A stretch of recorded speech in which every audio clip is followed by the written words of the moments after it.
ওই প্রজাপতির মতো বৈশ্বীভূত হয়ে যাবে, তোমার নামই সঠিক, তোমাকে আমি ছেড়ে দেবো। তো যখন এই কথাটা বলছে তখন বলছে না, আমি তো আমার গোবিন্দের কাছে যাবো, গোবিন্দ আমাকে ডেকেছে তাই আমি যাচ্ছি। শ্রীরামা তখন অভিশাপ দিয়েছে যে রাধে, তুমি গোবিন্দের কাছে যেটা আমি তোমাকে অভিশাপ দিলাম, তোমাকে অনন্তকাল পর্যন্ত গোবিন্দ ছাড়া তখন একটি ছোট্ট বাচ্চা মেয়ে জোরে জোরে রাধে রাধে। শ্রীরাম পিছনে ঘুরে দেখি একটা ছোট্ট বালক, মানে বালিকা, একটা মেয়ে, এত সুন্দর দেখতে, সে রাধা নাম জপ করছে। শ্রীরাম বলছি এত সাহস তোমার, তুমি রাধা নাম জপ করছো? তুমি জানো রাধা নাম জপ করলে কি হয়? রাধা নাম জপ করে সব বৈষ্ণব। মেয়েটি যখন বলছে শ্রীরামা রাধা নাম করলে কি হয় না, বলি তাহলে তুমি রাধা নাম করে যে প্রজাপতিটাকে ভস্ম করে দিয়েছিলে না, আমি সেই প্রজাপতি। রাধা নাম শুনে আমি উদ্ধার পেয়ে আজ গোবিন্দ চরণের আসি, আমি গোবিন্দের সেই স্বরূপ এসে তাই রাধা নাম করলে উদ্ধার হবে, রাধা নাম করলে সব পাপ থেকে মুক্ত হবে, রাধা নাম করলে অনায়াসে গোবিন্দ চরণ হবে। রাধে রাধে সবাই মিলে করবো।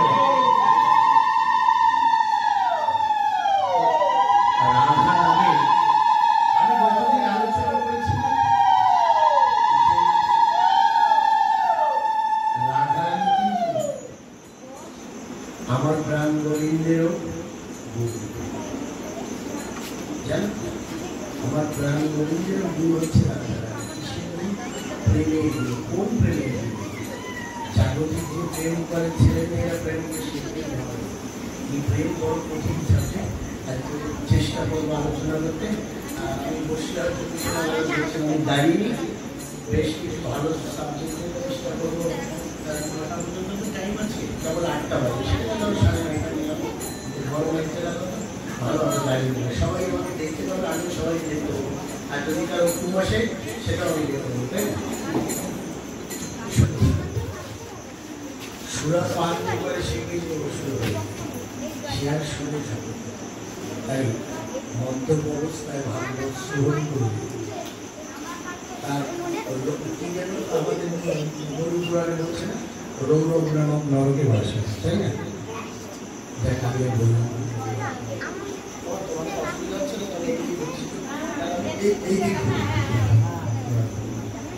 মহারানীরা একটু তালে তালে বাজে সুন্দর করে।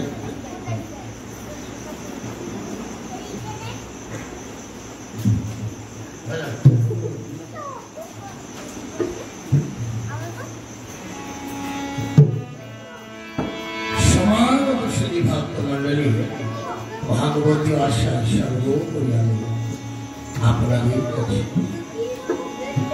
এ জগতে ভগবানকে পেতে হলে আমরা সবাই একটা বাসনায়, সবাই একটা কামনায় ভগবানের কাছে দৌড়ে আসি, মন্দিরে আসি। কখনো কি ভেবেছেন আমি যদি কোনো ভালো কাজ করি, আমি তখন মনে করি যে ভগবান আমাকে দেখছেন, তাই না? যখন ঠাকুর ঘরে বারবার প্রণাম করি তখন মনে করি ভগবান আমায় সুন্দরভাবে দেখছেন, ভগবান আমার কথা শুনছেন। আর যখন আমরা কোনো অপকর্ম করি, যখন আমরা কোনো অন্যায় কাজ করি, তখন মনে করি ভগবান বুঝে এখনই ঘুরে আছে, মনে হয় না? কিন্তু মায় আমি তোমাদের কুলে বলি বয়া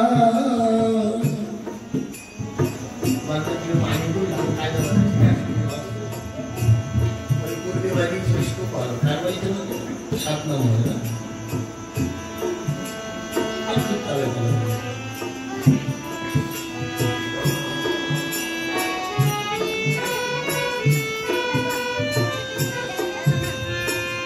আমি সবার জন্য বলি,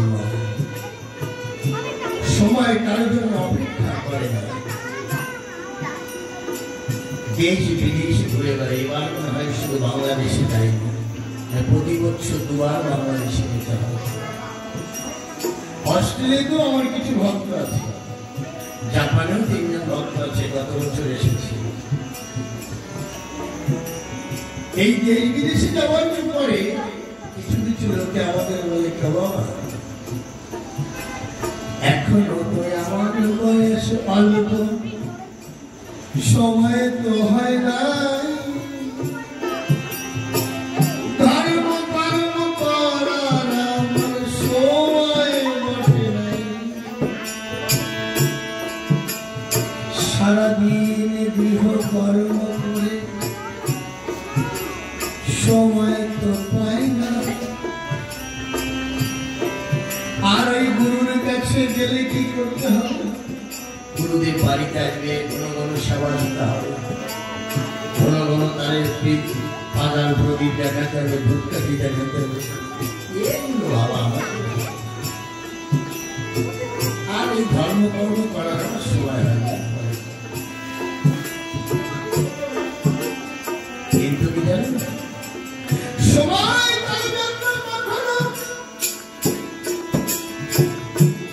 অপেক্ষা করে না। মা তুমি একদিন রয়ে গেলে, একদিন পার হয়ে গেলে তুমি একদিন পিছু পড়ে যাবে।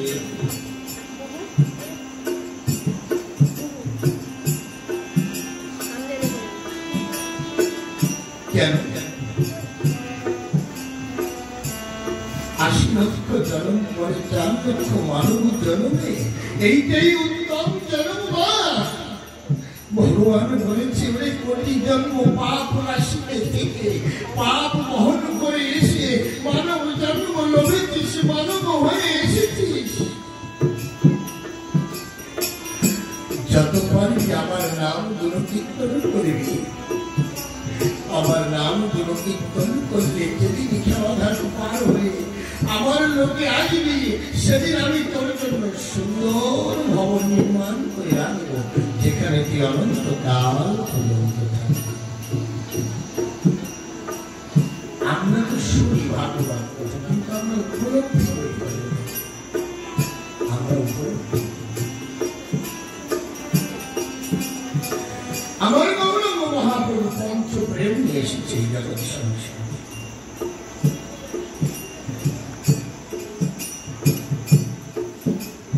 পঞ্চপ্রেম কি? শান্ত, দাস্য, সূক্ষ্ম, বাৎসল্য আর মোটা। এই পঞ্চপ্রেমে ছাড়া ভগবানকে কেউ কখনো আশ্চর্য। তাহলে এই পঞ্চপ্রেম কেন? পঞ্চপ্রেম পাবে কি? ভগবানকে পেতে হলে পঞ্চপ্রেমের মধ্যে না শিখতে ভগবানকে পাবে। তুই তো লীলা কীর্তন শিখেছিস, লীলা কীর্তন পাবে ভগবানকে। ভগবানকে পেতে হলে এই পঞ্চপ্রেমে এক প্রেমকে হৃদয়ে ধারণ করতে হবে, জীবনে ধারণ করতে হবে, নাহলে কিন্তু তাহলে সেটা কিভাবে করবে? সর্বপ্রথম শান্তি। রাধারানীকে কেন ভগবান শ্রেষ্ঠ বলেছিলেন? কেন? কারণ এই পঞ্চপ্রেমের সব থেকে ঊর্ধ্বতম, সব থেকে শ্রেষ্ঠতম প্রেম হচ্ছে অকামনা অহৈতুকী। যে প্রেমে কিছু চাওয়া পাওয়া থাকে, শুধু ভালোবাসা থাকে। এই প্রেম না হলে কখনো গোবিন্দকে পাওয়া যায়। বাৎসল্য প্রেমও পাওয়া যায়, কিন্তু সে প্রেমও কোনো চাওয়া পাওয়া থাকে, কোনো সন্তান না। কিন্তু আমি কথাটা তুলেছি কেন? আমি তাদের জন্য বলছি যারা বলছে এখনো ধর্ম পালন করার সময়, যারা বলে এখনো আমার সময় হয়নি, আর অনেক সময় ভুলে আছে। বাস্তবে যে যত টানবে সে কিছু। এদিন কলকাতা দমদমের কাছে এক বাড়িতে ভদ্রলোক ব্যাংকের ম্যানেজার চাকরি করে, খুব বড়, মানে চিফ ব্রাঞ্চ ম্যানেজার, মানে খুব বড় ব্যাংকের ম্যানেজার, আমাদের স্টেট ব্যাংক। ভদ্রলোক প্রায় রিটায়ারমেন্টের আর 3 মাস বাকি আছে। তারা স্ত্রী জোর করেছে যে হ্যাঁ আমি কবে থেকে বলছি বাবার কাছে যেতে হবে, দীক্ষা নিতে হবে, তুমি বলে যাচ্ছ না। বলছি ঠিক আছে, তোমার মামাকে আসতে বলে বা দীক্ষা নেব। আমরা গেলাম দীক্ষা নিতে। তো ভদ্রলোক এমন অবস্থা হয়েছে 3 মাস আছে রিটায়ারমেন্ট, মাত্র 3 মাস আছে, তাহলে কত বছর? 60 বছর। বাস্তবে ডকুমেন্টারি বয়স 70-এর কাছাকাছি এসে গেছে, কিন্তু আগের কালে তো বার্থ সার্টিফিকেট হতো না, বয়সটা নিয়েই ব্যাংকে চাকরি করছে। তাই বলছে সময় থাকতে নৌকায় না উঠলে এই বড় সময় নৌকায় উঠে লাভ কি হবে? আবার এদেশে আসতে হবে পার হওয়ার। তুমি কয়দিন হরিনাম করবে বলো দেখি? কতদিন হরিনাম করবা? তুমি হয়তো 20 বছর থেকে 30 বছর বাজবে, আর যদি মাঝখানে আনা কাটাই থাকে আমাকে তো পারবে, আমি কোনো দেবো আছে কারণ ইনকাম কমে গেছে না তোমার, তো দেহে তোমার জীবনের ইনকাম কম। কেমন? তুমি যে বাহ্যিক জগতে চাকরি বাজা করে যে ইনকাম করেছো, ওই ইনকামের কোনো লাভ নাই, ওই ইনকামে কিছু হবে না। আমার ছেলে, আমার মেয়ে, আমার সন্তান, আমার ঘর, আমার বাড়ি, আমার দরজা, আমার সবকিছু করে করে করে করে সব ক্ষয় হয়ে যাবে, কিন্তু তোমার ব্যাংক অ্যাকাউন্ট কিন্তু খালি করবে। যখন যে লোকটা এই দেশে পাঠিয়েছে একটা ব্যাংক অ্যাকাউন্ট করে পাঠিয়েছে, কি বলে পাঠিয়েছে? 7 মাসে মাতৃগর্ভে মাতৃজঠরে এসে তিনি চতুর্ভুজ ধারণ করে চন্দ্রবদন নিয়ে দর্শন দিয়ে তোমাকে ডেকে ডেকে বলেছিল, তোকে যে আমি জগৎ সংসারে পাঠাবো, জগৎ সংসারে কি করবি? তখন আমি তুমি সবাই বলেছিলাম কি আমাদের আদি তুমি কৃপা করে একবার আমার এই জগৎ সংসারে পাঠাও। ওই জগৎ সংসারে গেলে তোমার নাম গুলো কীর্তন ছাড়া আমি আর কিচ্ছু। কিন্তু যেদিন সেখান থেকে 7ম মাসে দেখা পেল, গোবিন্দের সাথে সাক্ষাৎ হলো, 8ম, 9ম, 10ম 10 মাস 5 দিন হলে আমি ভূমিষ্ঠ হলাম। তত সময় আমার লক্ষ্য গোবিন্দের সঙ্গে ছিল। তত সময় যত সময় আমি মাতৃস্থলে দুগ্ধ পান, কারণ যখনই আমি মাতৃস্থলে দুগ্ধ পান করেছি আমি মায়ায় বশীভূত হয়েছি। আমি সেই কথা বলি কি? আমি তো কথা দিতাম, তাহলে আমরা সবাই কিন্তু বেঈমান। খালি সেই আমার কথায় রাগ হয়ে আমি বেঈমান বলছি।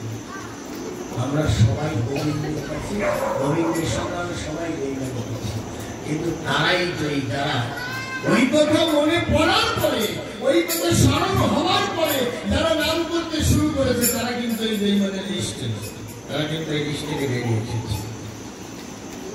কেন? কথাটা বললে হয়তো শুনতে খারাপ শোনা যাবে, আমি তো কথা দিয়ে এসেছিলাম যে আমি তোমার নাম কোনো কীর্তন ছাড়া আর কিছু করব না।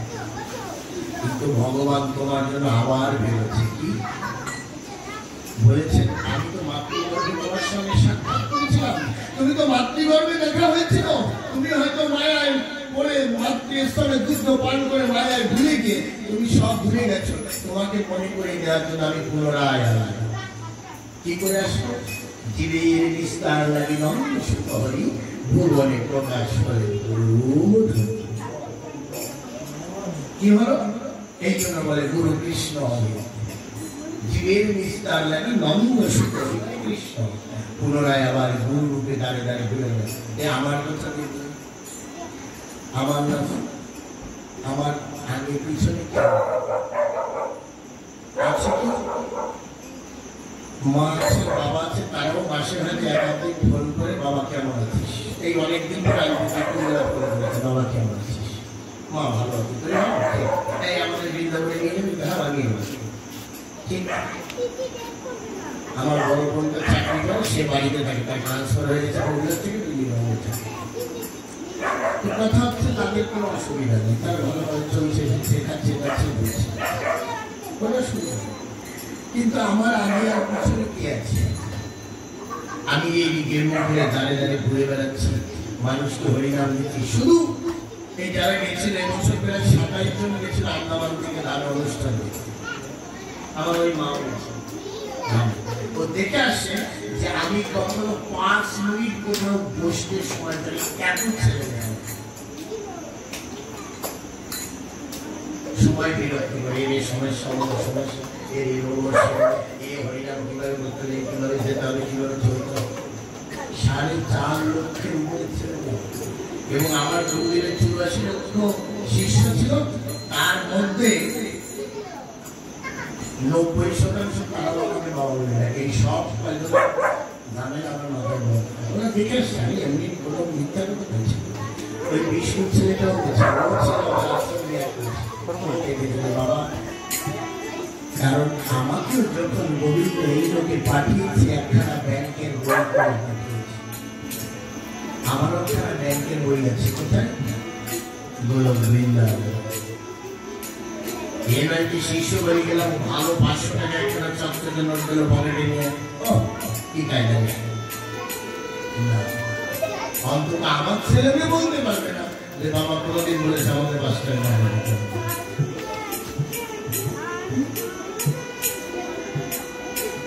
কিন্তু এই ব্যাংকে কোন অর্থ জমা করতে বলেছে জানো? জাগতিক অর্থ নয়, পরমার্থকে জমা করতে বলেছে। পরমার্থকে সঞ্চয় করে রাখতে বলেছে। গোবিন্দ বলেছে ওরে জাগতিক ব্যাংকে, স্টেট ব্যাংক হোক আর কোঅপারেটিভ ব্যাংক হোক আর এইচডিএফসি ব্যাংক হোক, এতে জমা করলে কি কোনো লাভ? ও আজ আছে কাল নেই। আজ বলে কাল তুই যখন পরলোকে চলে যাবি, তুই যখন মারা যাবি, তোর ছেলে মেয়েরা মারামারি করে ভাগাভাগি করে সুখ খেয়ে যাবে। তুই কি পেলি? তুই কি পেলি?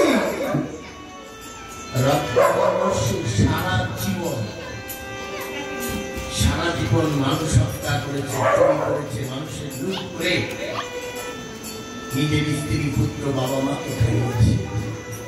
একদিন নারদমণি জঙ্গল মাঝে রক্তাক্ত দেহ রত্নাকরকে দেখে জিজ্ঞাসা করছে, নারদমণি রত্নাকর আমার কথা নেবে, তাই আমাকে বলতে পারো তুমি এই যে মানুষ হত্যা করে ঘর লুণ্ঠন করে তোমার পরিবার পালছে, এটা তো তোমার মহাপাপ হচ্ছে, এই পাপের ভাগ কি কেউ নেবে? রত্নাকর শুনেছি কেন জানেন? আমি তো চুরি করে ডাকাতি করে, আমি মানুষকে হত্যা করে, আমি তো সবকিছু আমার পরিবারকে লালন পালন ভরণ পোষণ করছি। এই যদি পাপ হয়, পাপের ভাগ তো সবাই সমভাবে নেবে। নারদ বলছে না, রত্নাকরের ভাগ কেউ কেন জানো? এই জগৎ সংসারে সবাই কেউ কারো নয়। আমার ছেলে, আমার মেয়ে, আমার স্ত্রী, আমার পুত্র বলে সব আমি বিশ্বাস করি নাই। তোমরা এই নারদকে পিঠ মোড়া দিয়ে বনের মধ্যে বেঁধে রাখবে। নারদ নিশ্চিত করে হাসে বলছে, বেঁধে আমাকে রাখো, তবে রত্নাকর আমি তা বলেছি ইহা সত্য, ইহা ভিন্ন কোনো কিছু সত্য নয়। যাও বাড়ি থেকে তুমি জিজ্ঞাসা করো। রত্নাকর সবকিছু ফেলে রক্তাক্ত দেহে গিয়ে সর্বপ্রথম বাবাকে জিজ্ঞাসা করে, আচ্ছা বাবা আমাকে একটা কথা বলছে বল, আমি যে প্রতিদিন চুরি করি, ডাকাতি করি, মানুষের ধন সম্পদ লুণ্ঠন করে এনে তোমাদেরকে লালন পালন ভরণ পোষণ, তোমরা যখন যা চাও আমি তাই দিই। আচ্ছা শুনেছি এতে নিতে আমার মহাপাপ হয়েছে, আচ্ছা পাপের ভাগ কি তুমি নেবে? বাবা বলছে, দেখো না তুই যখন ছোট ছিলি আমি কঠোর পরিশ্রম করে একটু একটু করে লালন পালন করে তোরে বড় করেছি। এখন তোর কর্তব্য, আমি বৃদ্ধ হয়ে গেছি, আমি কর্ম করতে পারি না।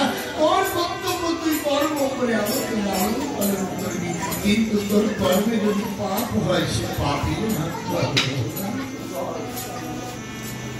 রত্নাকর চুক্তি করে মায়ের কাছে জানিয়েছে, মাকে দেখতে বলছে, আমার তুমি তো গর্ভ ধারিনি, তুমি তো আমাকে 10 মাস দায়িত্বের গর্ভে রেখে আমাকে প্রসব করেছিলে, আমাকে বাৎসল্য দিয়ে ভালোবাসা দিয়ে আমাকে বড় করেছিলে। বলো না আমি যে পরের ধর্মে উদ্ধার করে চুরি ডাকাতি করে আমি তো ধন সম্পদের তোমাদেরকে লালন পালন করি, তোমরা যখন যা চাও তাই দিয়ে তোমাদেরকে রাখি। বলো না শুনেছি এদের আমার মহা পাপ হয়। তুমি তো আমার পাপের ভাগ কিছুটা নিলেও নেবে না, কারণ তুমি তো মা। শুনেছি তুমি সন্তানকে বিনা স্বার্থে ভালোবাসো। মা ডেকে বলছে, রত্নাকর তুই আমার গর্ভের সন্তান, তুই যখন ছোট ছিলিস, তুই যখন গর্ভে ছিলিস আমি বড় কষ্ট করে তোকে গর্ভে ধারণ করেছি, তোকে প্রসব করেছি, আমি নিজে না খেয়ে তোকে খাইয়ে বড় করেছি, লালন পালন করেছি, তোকে ভালোবাসা দিয়েছি, বাৎসল্য প্রেমে তোকে বড় করেছি। এখন আমি বৃদ্ধ হয়ে গেছি বাবা, তুই বড় হয়েছিস, তোর কর্তব্য বাবা মাকে ভরণ পোষণ দেওয়া, খাওয়ানো দাওয়ানো, কিন্তু তুই যে কর্ম করিস সে যদি অকর্ম হয়, তাতে যদি পাপ হয় বাবা, সে পাপের ভাগ বলছে মা, তুমি কি বললে আমার পাপের ভাগ তুমি সমভাগ দেবে না? বলে না, আমি তোর পাপের রত্নাকর সেইখান থেকে নিজের সহধর্মিনীর কাছে গেছে, স্ত্রীর কাছে গিয়ে বলছে, ওগো শুনছো আমার একটা কথা নেই? বলছে বলো। তোমরা যখন যা চাও আমি তো তার, তোমাদের লালন পালন করতে যা প্রয়োজন তোমরা বলো কি? আচ্ছা, আমার এই কর্মে মহা পাপ হয়েছে, আমার থেকে কিঞ্চিত পাপ দোষ তুমি তো আমার অর্ধাঙ্গিনী, তাহলে তো আমি যাহা কর্ম করি তার আধা আধা ভাবি তোমার। বলে হ্যাঁ, কিন্তু আমি যে কর্মে পাপ করেছি, পাপের আধা ভাগ তুমি নেবে। বলছে না স্বামী, তা তো নেওয়া যাবে না। কেন? তুমি আমাকে বিবাহ করে নিয়ে এসেছো, তুমি অগ্নিকে সাক্ষী রেখে কথা দিয়েছো তুমি আমার ভরণ পোষণ সব যোগাবে, কিন্তু তুমি যে পাপ করবে ওই পাপের ভাগ তো আমি কোনোদিন দিতে পারবো না।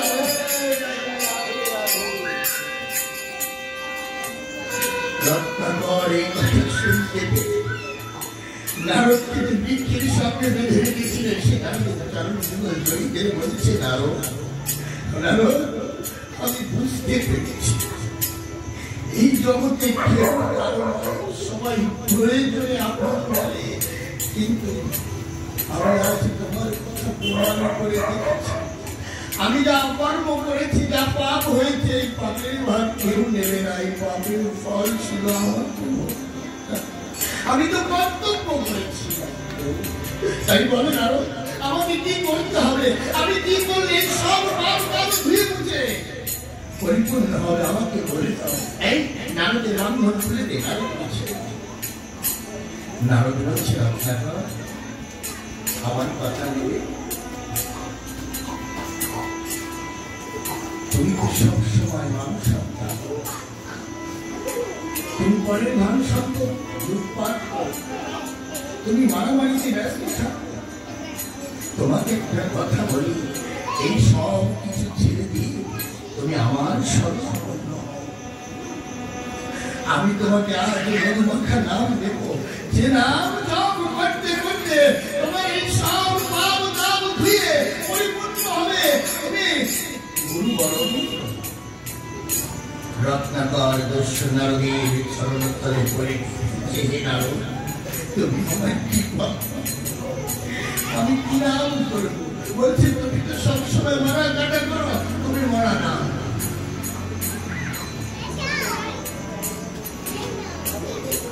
নারদ ভেবেছিল একে অন্য নাম দিয়ে সহজে করতে পারবে না, একে মরা নাম মরা নাম মরা মরা মরা এই মরা মরা মরা মরা 7,000 বছর পার হয়ে গেছে। বাল্মীকি একটা বৃক্ষের গোড়ায় বসে আছে, উলির মাটিতে উলির মাটিতে, আর ওই মরা নাম করতে করতে রাম রাম রাম রাম রাম রাম রাম রাম রাম রাম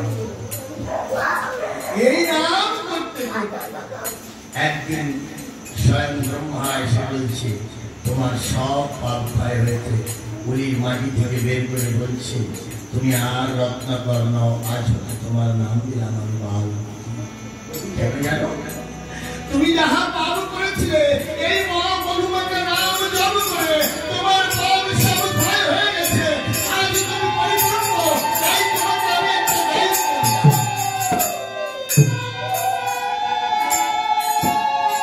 ভগবান শ্রীহরি এই জগতে আজ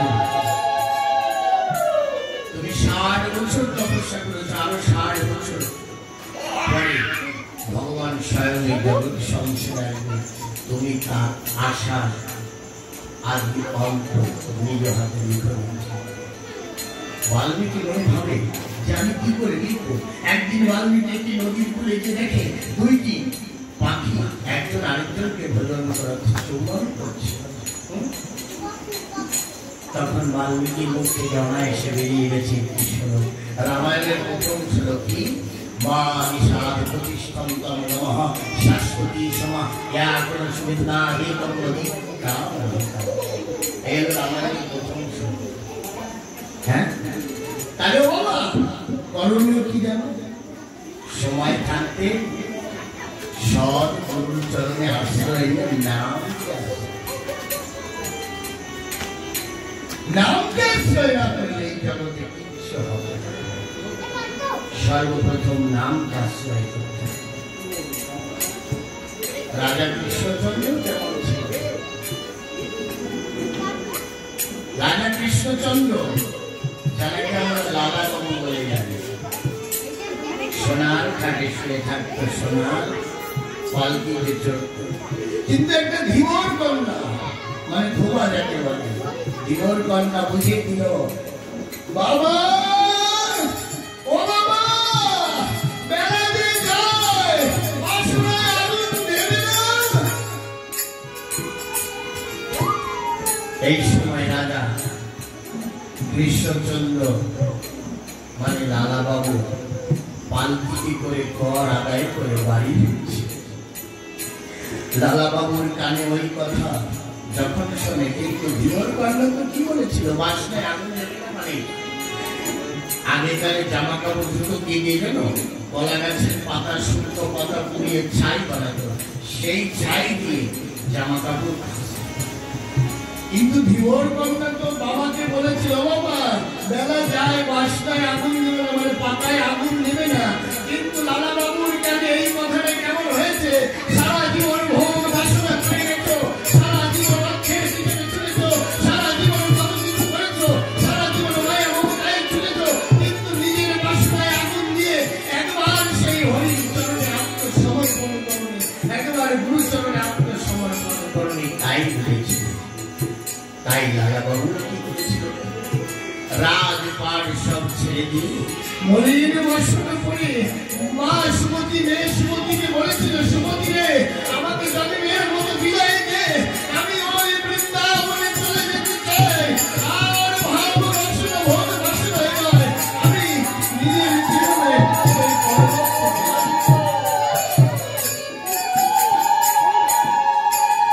তাই লালা বাবু বৃন্দাবনে গিয়ে আমার গোবিন্দের দেখা পেয়েছে। তাই আমার যত সময় বাসনায় আগুন লাগে, যত সময় নিজের ইচ্ছা না ছাড়লে, যত সময় বাসনা ছেড়ে গোবিন্দ চরণে আত্মসমর্পণ করবে, যত সময় না গুরু চরণে আত্মসমর্পণ করবে, তত সময় কখনো উদ্ধার পাবে না, তত পিছনে পড়ে যাবে। যত জলদি প্রয়োজন হরিনাম হরিনাম আঁকড়ে ধরো, একমাত্র হরিনামে তোমার ওই পরমার্থিক ব্যঙ্গ হয়ে যাবে। যেখানে গিয়ে দাঁড়ালে তোমার ইচ্ছা মতো পরমার্থিক ভাব বের করবার ইচ্ছা মতো গোবিন্দ লোকে দাঁড়াতে হবে না, হলে কি হবে? ওই চিত্রগুপ্ত খাতার বিচারে যত ভোগ বিলাস করবে ওই অগ্নিকুণ্ডের মধ্যে, তত্ত্ব অগ্নিকুণ্ডের মধ্যে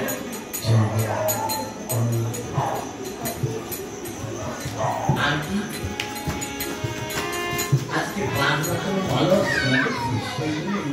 যে কোন সাবজেক্ট এগুলো আমি ওটাই ভাবি কি দিলে ভালো হবে। আজি আসিয়াছি ভালো এই না সভা,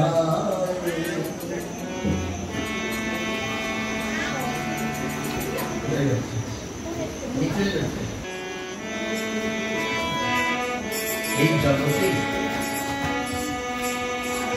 কৃপা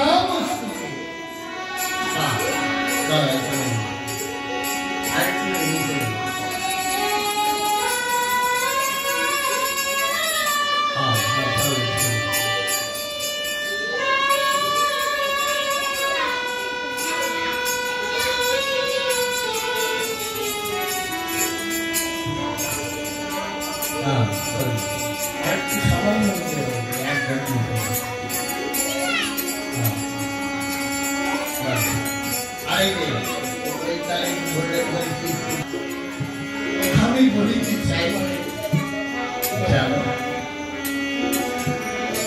কর্মই হচ্ছে পরম ধর্ম। কর্ম না করিলে এই জগতের সংসার থেকে কেউ উত্তরণ হবে। তাই সবার প্রয়োজন কর্ম করে সদ্গুরু চরণাশ্রয় করে এই জীবনে আমরা যখন চলতে আরম্ভ করব, ধীরে ধীরে আমরা সেই পরম গোবিন্দের চরণে এগিয়ে যাব। আমরা গুরু কৃপা, আমরা গুরু কৃপা, গুরু কৃপা,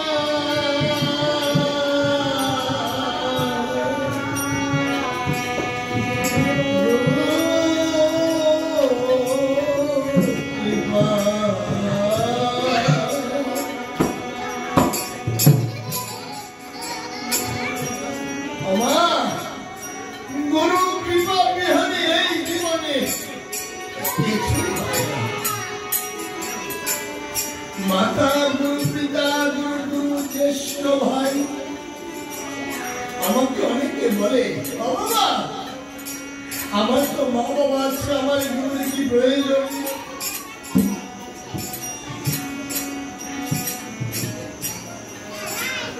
আমার তো বড় দাদা রয়েছে, আমার গুরুর কি প্রয়োজন? ভেবে দেখো মা, ভগবান শ্রীকৃষ্ণ এই জগতে জন্মগ্রহণ করে বারবরিশির কাছে দীক্ষা নিয়ে গুরু শান্তিপতির কাছে শিক্ষার জন্য গিয়েছিলেন। সেই অনাদি আদি গোবিন্দ নিয়ে এই জগতে এসেছিল। তার কি প্রয়োজন ছিল গুরু? পুনরায় আবার রাধারীর সদিতে গৌর বরণে নিয়ে এসেছিল আমার গৌর হরি। তার কি প্রয়োজন ছিল নাকি এই জগতের গুরুকে আশ্রয় করে জগতের সংসার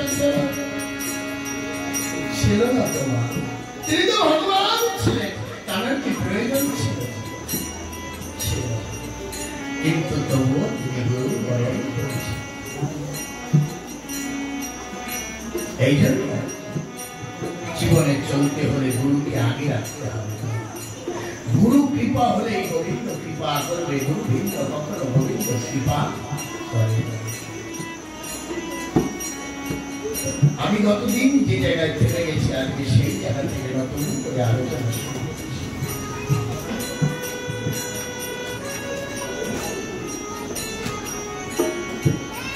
একটু কঠিন হলেও বুঝতে সোজা হবে। আমি একটি গল্পের মাধ্যমে তোমাদেরকে জানাবো।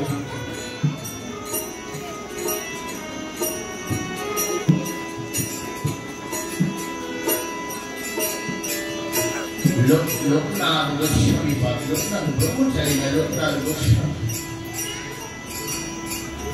এই লোকনাথ গোস্বামীর কাছ থেকে দীক্ষা নিয়েছিল নরা। লোকনাথ গোস্বামী বলেছিল, রে নানা, আমি তো কাউকে কোনোদিন দীক্ষা দিনা উপযুক্ত পাত্র না হলে সে পাত্রে জল রাখলে সে জল তো ধরে রাখতে যায়। দীক্ষা দেওয়া সোজা নয়, তাই তোকে আমি দীক্ষা দিতে পারবো। নরার মহাদেবী ডেকে বলেছিল, নয় আমার কথা নেবে তাই, তোর যদি জীবনে কিছু উপলব্ধি করতে হয়, ওই লোকনাথ গোস্বামীর চরণে সেবা করে ওই লোকনাথ গোস্বামীর কাছ থেকে কিন্তু তোর দীক্ষা নিতে হবে। নরা বাড়ি ঘর ছেড়ে লোকনাথ গোস্বামীর চরণে তলে আশ্রয় নিয়ে বলছে, ও বাবা, তুমি কৃপা করে আমার দীক্ষা। লোকনাথ গোস্বামী ডেকে ডেকে বলছে, না না, আমি কখনো কাউকে এইভাবে দীক্ষা দিতে পারবো না। দীক্ষা দিতে গেলে অনেক কষ্ট করতে হয়, গুরুকে পেতে হলে অনেক কষ্ট করতে হয়, অতি সহজে কখনো গুরু পাওয়া যায় না। নানা মনে মনে চিন্তা করলো, আমি তোমার কাছে দীক্ষা নেবো, তুমি ভিন্ন, আমি অন্য কোথাও যাবো না।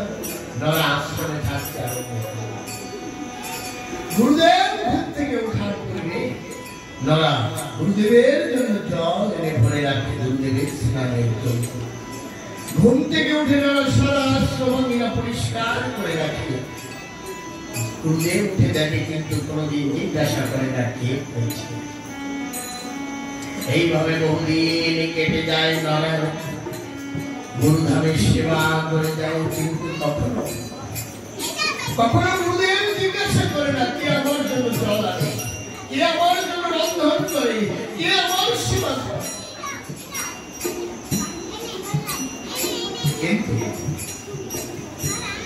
নরা কি করতে যাবো, একটি মাটির কলসি মাথায় করে দূর গঙ্গার থেকে জল এনে দিল গুরুদেব। এইভাবে সেবা করতে করতে বহুদিন চলে যায়। গুরুদেব কখনো জিজ্ঞাসা করে না নরা আশ্রমে থাকে কিনা, তাও জিজ্ঞাসা করে না, সে খায় কিনা তাও জিজ্ঞাসা করে।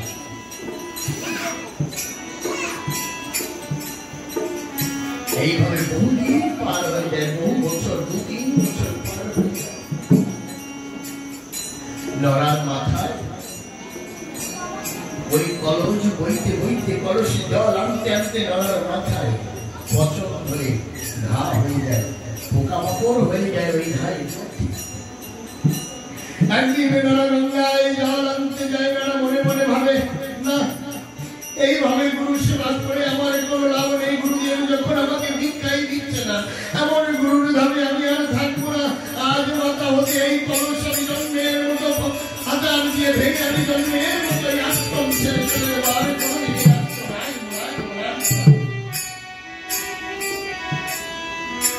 নরার মাথায় কলসে যখন নরা নামিয়েছি, নরার দিনে ওই কলস ধরে নরাকে ডেকে ডেকে বলছে, নরা এত সহজে গোবিন্দ কৃপা পাওয়া যায়, এত সহজে কি গুরু কৃপা হয়? তুই কতটুকু কষ্ট করেছিস, আমি মাটির কলসি হয়ে যত কষ্ট করেছি এইটুকুই তুই করেছিস। নরা বলছি, কি বলছো কলসি? আমি করিনি। আমি আজ 3 বছর যাবত গুরু ধামে সব কর্ম করে, তবুও গুরুদেব আমার প্রতি সন্তুষ্ট হচ্ছে না, তবুও গুরুদেব আমাকে কৃপা করছে না। আমি গুরুধামে থাকবো না, আমি আজ জন্মের মতো চলে যাবো। আমি আর পাচ্ছি না, আমার মাথায় যন্ত্রণা হচ্ছে, ওই পোকামাকড় কামড়াচ্ছে। কলসি বলছে, নরারে তুই জানিস না আমি যতটুকু কষ্ট করেছি তুই এতটুকু কষ্ট করিস। বলছি কেমন? শোন তাহলে। কুমার যখন আমাকে বানিয়েছিল, তখন একটি কোদাল একটি সাপল দিয়ে গিয়ে বদ্ধ করে মাটি খুঁড়ে খুঁড়ে আমাকে জল দিয়ে 2 পাও দিয়ে আমাকে পাড়িয়ে আমাকে সুন্দর মৃত্তিকা বানিয়ে আমাকে একটা চাকার করে দিয়ে ঘুরিয়ে আমাকে তৈরি করেছে। তারপরে কি করেছে জানিস? আমাকে ওই তপ্ত রৌদ্রের মধ্যে শুকাইয়েছে। তুই ভেবে দেখ, দিনের পর দিন আমি ওই তপ্ত গরম রৌদ্রে আমি তাপিত হয়েছি। দাদা তাতেই হয়নি, আমাকে কি করেছে জানিস? একটি কাঠের মার্তুল দিয়ে আমাকে মেরে মেরে আমার পিছনটাকে শক্ত করেছি যাতে আমি ফেটে না যাই। তুই কি এমন কাঠের মার্তুলের আঘাত কোনোদিন পেয়েছিস? আরো কি করেছে জানিস? আমাকে যখন দেখেছে রোদ্রের তাপে আমি শুকিয়ে গেছি, আমাকে দগ্ধ অগ্নির মধ্যে, জ্বলন্ত অগ্নির মধ্যে নিক্ষেপ করেছে। আমি যত সময় পুড়ে লাল হয়ে না গেছি, তত সময় আমাকে অগ্নির থেকে তোকে কি কেউ কখন এমন ভাবে অগ্নির মধ্যে লাল করে পুড়িয়েছে? পোড়ায়নি তো। নরা এটাই থামেনি। তারপরে কি করেছে জানিস? আমাকে অগ্নির ভিতর থেকে বের করে দিয়ে আবার একটি কাঠের মার্তুল দিয়ে আমাকে মেরেছে। যে আমি কোথাও ফেটে গেছি কিনা। তোকে কি এমন কেউ বাজিয়ে দেখেছে? বাজায়নি না। শুধু তাকেও থামেনি, আমাকে জলের মধ্যে ডুবিয়ে রেখেছে। আমি যখন সম্পূর্ণ জল ডুবে দেখ না, তোকে যদি কেউ 10 মিনিট ওই জলের মধ্যে চুবিয়ে রাখে তুই থাকতে পারবি না। কিন্তু আমাকে সারাদিন জলের মধ্যে চুবিয়ে রেখেছে। আমি যখন পূর্ণ জল খেয়েছি, আমাকে একটা ঝুড়ির মধ্যে করে বাজারে নিয়ে আসছে বিক্রি করতে। আশ্রম থেকে সেবায়তরা গিয়ে আমাকে কি করেছে, আবার মারধর দিয়ে মেরেছে। মেরে দেখেছে আমি কোথাও ফাটা আছি কিনা, আমাকে আশ্রমে নিয়ে এসেছে। আর এই 3 বছর পর্যন্ত তুই আমাকে পূর্ণ জল করে নদী থেকে আশ্রম থেকে নদী নিয়ে যাচ্ছিস। আমি তোকে কখনো বলেছি না আমার কষ্ট হচ্ছে? আমি কি মনে করেছি জানিস না, আমি গোবিন্দ সেবায় ব্যবহার হচ্ছে, আমাকে গোবিন্দ সেবায় লাগানো হচ্ছে, আমাকে গুরু সেবায় ব্যবহার করা হচ্ছে। ওরে নারা, ভাগ্য আমার মতো বলেছি যাকে দিয়ে গুরু সেবা কোটি জন্মের স্বীকৃতি হলে ওই গুরু লাতুচরণের সেবা করার সৌভাগ্য। কোটি জন্মের স্বীকৃতি হলে ওই গোবিন্দ চরণের সেবার ভাগ্য মিলে। ধরা তুই এতেই কষ্ট হয়ে গেছে, তুই পুড়ে যাচ্ছিস, এতেই তুই ফেলে রেখে যাচ্ছিস, ধরা হো ভাগ্য তোর। কোটি জন্মের স্বীকৃতি ছিল বলে তুই আজ গুরুধামের সেবায় লেগেছিস। তোর মতো ধরাকে গুরুদেব সেবায় লেগেছিস। ধরা যা, তুই চলে যাবি তো তুই চলে যা, তবে আমাকে ভেঙে নয়, আমাকে ওই গুরুধামে রেখে যা। কারণ আমি চাই আমি ওই গুরুর চরণ সেবা চাই। নরা কলসি জল ভরে নিয়ে গুরুধামে গিয়ে নয়ন জলে ভাসছে আর মনে মনে ভাবছে, হারি আমি মানব হয়ে বুঝতে পারলাম না গুরুর চরণের মহিমা, আমি মানব হয়ে গোবিন্দের মহিমা বুঝতে পারলাম না। একটি কলসি যার মধ্যে জীবন নেই সে আমাকে বুঝিয়ে দিল। নরা বলল, আমি আর যাবো না, আমি গুরুচরণ লড়াইভাবে সেবা পরিপূর্ণ করতে লাগলো। একদিন গুরুদেব সাত সকালে বলছে, সব সেবাইতে ডেকে বলছে,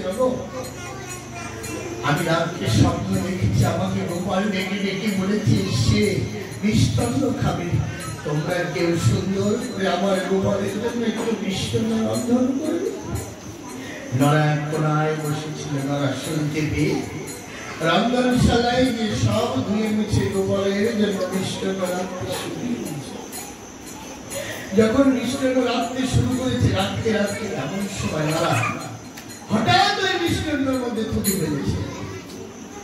2 সেবায় দেখতে পেয়েছি, বলছে, ছি, গোপালের জন্য মিষ্টান্ন রান্না করছো, তার মধ্যে তুমি থুতু ফেললে? গুরুদেবকে জানাচ্ছি। 2 শিষ্য গিয়ে গুরুদেবকে বলেছে, গুরুদেব আপনি জানেন আজ মারা কত বড় অপরাধ করেছে আপনার আশ্রমে থেকে। গুরুদেব জিজ্ঞাসা করছে, কি করেছে মারা? বলছে, গুরুদেব আমরা দেখতে পাই মারা যখন গোপালের জন্য মিষ্টান্ন রন্ধন করছে, আমরা দেখলাম হঠাৎ মারা ওই মিষ্টান্নের মধ্যে থুতু দিচ্ছে। গুরুদেব ডেকে বলছে, না আমার কাছে খাই, বল বাবা, তোকে তো আমি আশ্রমে রাখিনি, তুই নিজে থেকে আশ্রমে বেড়েছিস, তুই আমার জন্য জল আনিস আমি জানি, আশ্রম পরিষ্কার রাখিস আমি জানি, আশ্রমের বল ঘরে সেবা করিস আমি জানি, কিন্তু তুই বল, আমি বড় সাহায্য করে বলেছি আমার গোপাল মিষ্টান্ন খাবে, আর তুই সেই মিষ্টান্ন রন্ধন করতে গিয়ে কেন ওই মিষ্টান্নের মধ্যে তুই ফেললি বাবা, আমাকে বল। নারায়ণ গুরুদেবের চরণে লুটিয়ে পড়ে বলছে, বাবা আমি মিষ্টান্ন বলে এরা তাহলে মিথ্যা বলছে? বলছে, না বাবা, কোনো মিথ্যা বলছে না, আমি তো মিষ্টান্ন থেকে বেরিয়ে কি হয়েছে জানো?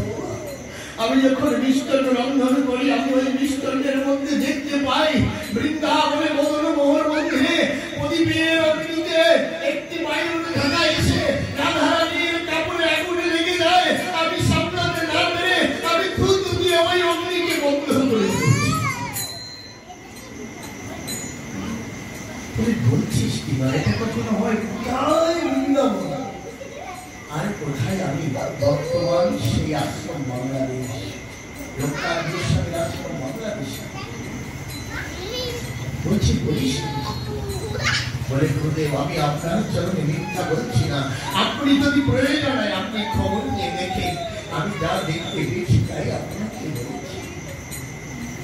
গুরুদেব বলছে তোর কথা আমি কোনো মতেই বিশ্বাস করি, তুই বিশ্বাসযোগ্য নস। দুজনে যাত আজ বৃন্দাবনে রওনা হয়। দুই ভক্ত বৃন্দাবনে রওনা হয়েছে। 6 দিন লেগেছে বৃন্দাবনে পৌঁছাতে। বৃন্দাবনে গিয়ে মদন মোহন মন্দিরের পূজারীকে ডেকে বলছে, পূজারী একটা কথা বলবো। বলছি আজ থেকে 6 দিন পূর্বে এই মন্দিরে রাধা রানীর ঠাকুরের আগুন লেগেছে। পূজারী হঠাৎ করে ঠিক করেছে রাধা রানীর আসলে আগুন লেগেছে তো আমি কিন্তু আর কেউ জানে না, তোমরা জানলে বলছেন আমরা জানতে চাইছি এটা কি সত্য? বলে হ্যাঁ সত্য। হঠাৎ একদিন প্রদীপের আগুনে রাধা রানীর কাপড় বায়ুর বেগে এসে যখন প্রদীপের উপরে পড়ে প্রদীপের রঙিন দাও দাও করে রাধা রানীর কাপড়ে লেগে যায়। কে জানি না হঠাৎ কোথা থেকে জল ফেলে সেই অগ্নি বন্ধ করে আমি মন্দিরে দাঁড়িয়ে পড়ে দেখলাম কে যেন জল ফেলে মানলাম, সেই জল রাধা রানীর কাপড়ে আগুন দিয়েছে। দুই শিষ্য কোনো কথা না বলে আশ্রমের দিকে রওনা হয়েছে। গিয়ে গুরুদেবকে ডেকে ডেকে বলছে, বাবা যারা যেটা বলেছে সেটা সত্য। বাবা পূজারীকে আমরা জিজ্ঞাসা করেছিলাম, পূজারী বলেছে যে আগুনে লেগে গেছিল, কে যেন কোথা থেকে জল ফেলেছে আর রাধা রানীর কাপড়ে আঁচল আগুন বন্ধ হয়ে গেছে। লোকটা গোস্বামী বুঝতে পেরেছে, হাত দিয়ে ইশারাতে ডাকছে, বাবা না আমার কাছে আয়, বাবা আয়। আমি এত জীবন ভোর গোবিন্দকে ডাকার আজ পর্যন্ত আমি কখনো গোবিন্দের কৃপা লাভ করতে পারিনি, আমি কোনদিন রাধা রানীর কৃপা লাভ করতে পারিনি। আজ আমার শিষ্য হয়ে রাধা রানীর কৃপা লাভ করেছিস বাবা, আয় তোকে আমি একটু বুকে জড়িয়ে ধরি। আমার অনেক বৈষ্ণবের আসে, তারা কারো হাতে নাম খায় না, কারো হাতে ছোঁয়া খায় না, কেউ রন্ধন করে দিলে তারা প্রসাদ নেয় না। একটা কথা মনে রাখি, আমি বলবো না এটা খারাপ, এটা খারাপ না, তাদের জন্য ভালো। কেন? তারা শুধু নিজেরা বাঁচতে এসেছে, কাউকে বাঁচাতে আসে। যারা নিজে বাঁচতে আসে তারা কারো হাতে জল খায় না, কারো রান্না খায় না, কারো হাতে প্রসাদ তারা পায় না। কিন্তু মা যারা জগৎকে বাঁচাতে আসে, যারা জগতের সকল মানুষকে সমানভাবে দেখে, যারা এই জগৎকে আপন করে নেয়, যারা এই জগতের দাঁড়িয়ে দাঁড়িয়ে ঘুরে ঘুরে মধুমাখা হরিনাম বিতরণ করে এই জগৎবাসীকে বাঁচাতে আসে, তারা কখনো কোনোদিন তারা সবার হাতে খায়, সবার প্রসাদ। যেমন আমার গৌরঙ্গ মহাপ্রভু করতে জানে একটি বেতের ধামানি, তার মধ্যে প্রসাদ করে 64 জাতিকে একত্রে এক হাতে প্রসাদ দিত। কারণ তিনি বাঁচতে নয়, তিনি বাঁচাতে আর তারা এই ছোঁয়া শক্তি বিশ্বাস করে জানেন, যারা শুধু নিজের স্বার্থের জন্য নিজে বাঁচতে চায়, একা গোবিন্দের কাছে যেতে চায়, তারা এমনকি তার শিষ্য ছেলেদের হাতে প্রসাদ তারা পায়। এরা শুধু নিজে বাঁচতে চায়, বলে শান্তি বলছে যে এই কর্ম না করলে আমার হরিভক্তি নষ্ট হয়ে যাবে। কিন্তু আমি একটা কথা বলি, সর্বশ্রেষ্ঠ অধ্যয়ন করে দেখো, আজ পর্যন্ত যারা যারা গোবিন্দকে পেয়েছে, গোবিন্দ কৃপা লাভ করেছে, এই 6 মধ্যে একজন যারা কারো হাতে খায় না, কারো ছোঁয়া খায় না, কারো ধরা খায় না, কেউ দেখে ফেললে খায় না, যারা আজ পর্যন্ত গোবিন্দকে পেয়েছে, এর মধ্যে আমি সর্বশ্রেষ্ঠ সম্মুখে নেবে যারা যারা গোবিন্দকে লাভ করেছে, এই 6 মধ্যে কেউ ছিল। আমি কি মিথ্যা বলছি? আমি মিথ্যা বলছি? আমি কি মিথ্যা বলছি? সারা নিজেকে বলে আমরা শুদ্ধাচল বৈষ্ণব। আমার এই মাকে বলছিলাম, মা বল দিকে গৌরঙ্গ মহাপ্রভু কি বৈষ্ণব পেরেছিল? পেরেছিলেন? কি বলেছিল? বৈষ্ণব তৃণমূল বিশ্বলোকে ফিরে গেল। কেন? আমরা যে নিজেকে বৈষ্ণব বলি, বাস্তবিকে আমরা শুদ্ধাচারী বৈষ্ণব। আমরা কেউ হাতের ছোঁয়া খাই না, রান্না খাই না, কেউ দেখে ফেললে খাই না, কেউ রান্না করে দিলে খাই না, কেউ শুয়ে দিলে খাই না। হ্যাঁ, কিন্তু বাজার থেকে যখন মুড়ির প্যাকেটটা চানাচুর ধরে কিনে এসে একসাথে মাখিয়ে কিন্তু ওই চানাচুর যে মেয়াটা পাও দিয়ে বানাই বানাইছে তাদের দোষ নাই, কিন্তু আমি ছেড়ে দিই দোষ। হ্যাঁ, এটা দোষ নাই। মশলা দিয়ে আগে রান্না সুন্দর কিয়া সুন্দর মশলার মধ্যে কি আছে আমি বললে বলবো, আপনি বাবা বলেন যদি আপনার কোনো মন্দিরে খিচুড়িতে মিক্স মশলা দিয়ে থাকে তাহলে রসুন দিতে পারেন। কোনো সেবা পুজোর জায়গায় যদি চিকেন মশলা গরম মশলা দিয়ে টেস্ট করার জন্য কোনো ভোগ রান্না করে থাকে তাহলে মুরগির গুঁড়ো আর পাউডার দিচ্ছে। হ্যাঁ, করছি আমি নিজে দেখাবো। আমি ট্রেনে আমি এমন লোক, আমি উনুন থেকে খিচুড়ি করে টেনে নামিয়ে ঢেলে দিয়েছি। এর মধ্যে কি দিয়েছে? মানে মিক্স মশলা, চিকেন মশলা টেস্ট আছে বলে রান্নাটা কোথায় বলে আমরা সব ফেলে করে রাখতে হবে। মানে কেন আপনি এমন কথা বলছেন বসে? আমার এই প্যাকেটটা নিয়ে আমাকে দেখা ওই চিকেন মশলার প্যাকেট দেওয়া আছে। তো মা এই জুয়া শুনলে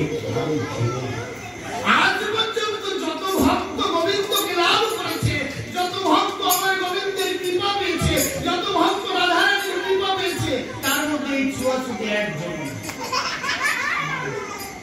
ভক্ত ধ্রুব অসুরপুরে জন্ম ছিল, তার নরমাংস ভক্ত সেই পরিবারের জন্ম। ভক্ত ধ্রুব ভক্ত প্রহ্লাদ অসুরপুরে জন্ম। এই পর্যন্ত আজ পর্যন্ত যত ভক্ত গোবিন্দকে লাভ করেছে, রুইদাস মুচি যার বাড়ি চামড়া শুকোতে আসতো, যার পুকুরে চামড়া ভিজনো থাকতো, সেই দলের গোবিন্দকে সেবা দিত। গোবিন্দের কি পাইনি?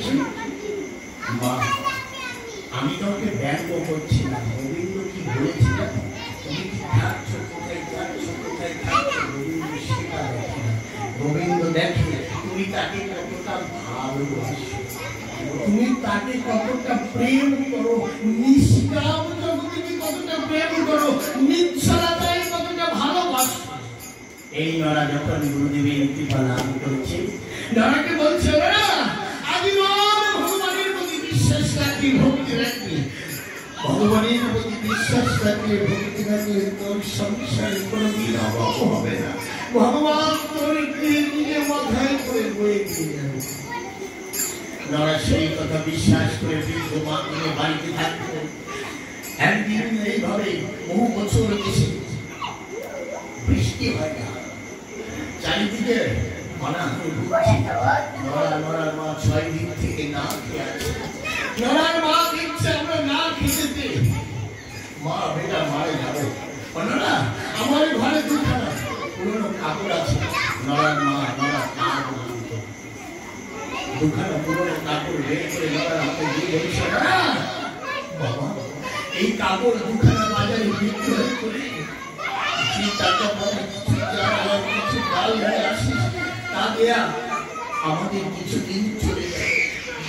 নড়া যখন বেরিয়েছে বাড়ি থেকে দুখানা পুরোনো কাপড় নিয়ে কিছু দূর যাওয়ার পরে দেখতে পায় ভীষণ ঝড় বৃষ্টি আসছে। নড়া একটি বড় বৃক্ষের নিচে বসে কাঁদছে আর রেখে রেখে বলছে, গুরুদেব তুমি তো বলেছিলে যে গোবিন্দকে বিশ্বাস করলে, সেই দয়ালকে বিশ্বাসী করলে তার ঘরে কোনোদিন অভাব থাকে না, তার কোনোদিন ভয় থাকে না।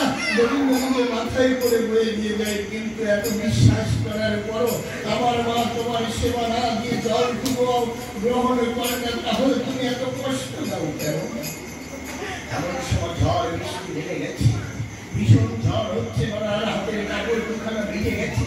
বড় বৃক্ষের নিচে বসে আছে, এমন সময় আকাশ পথে দেখতে পায় উলঙ্গ অবস্থায় লোকনাথ গোস্বামী এসে ডেকে ডেকে বলছে,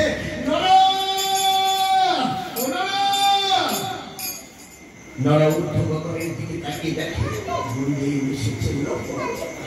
গুরুদেব ডেকে ডেকে বলছে, নরারে তোর এই কাপড়ের মধ্যে দুখানা কাপড়ের থেকে একখানা কাপড় আমাকে দিবি, দেখ আমি কি অবস্থায় এসেছি।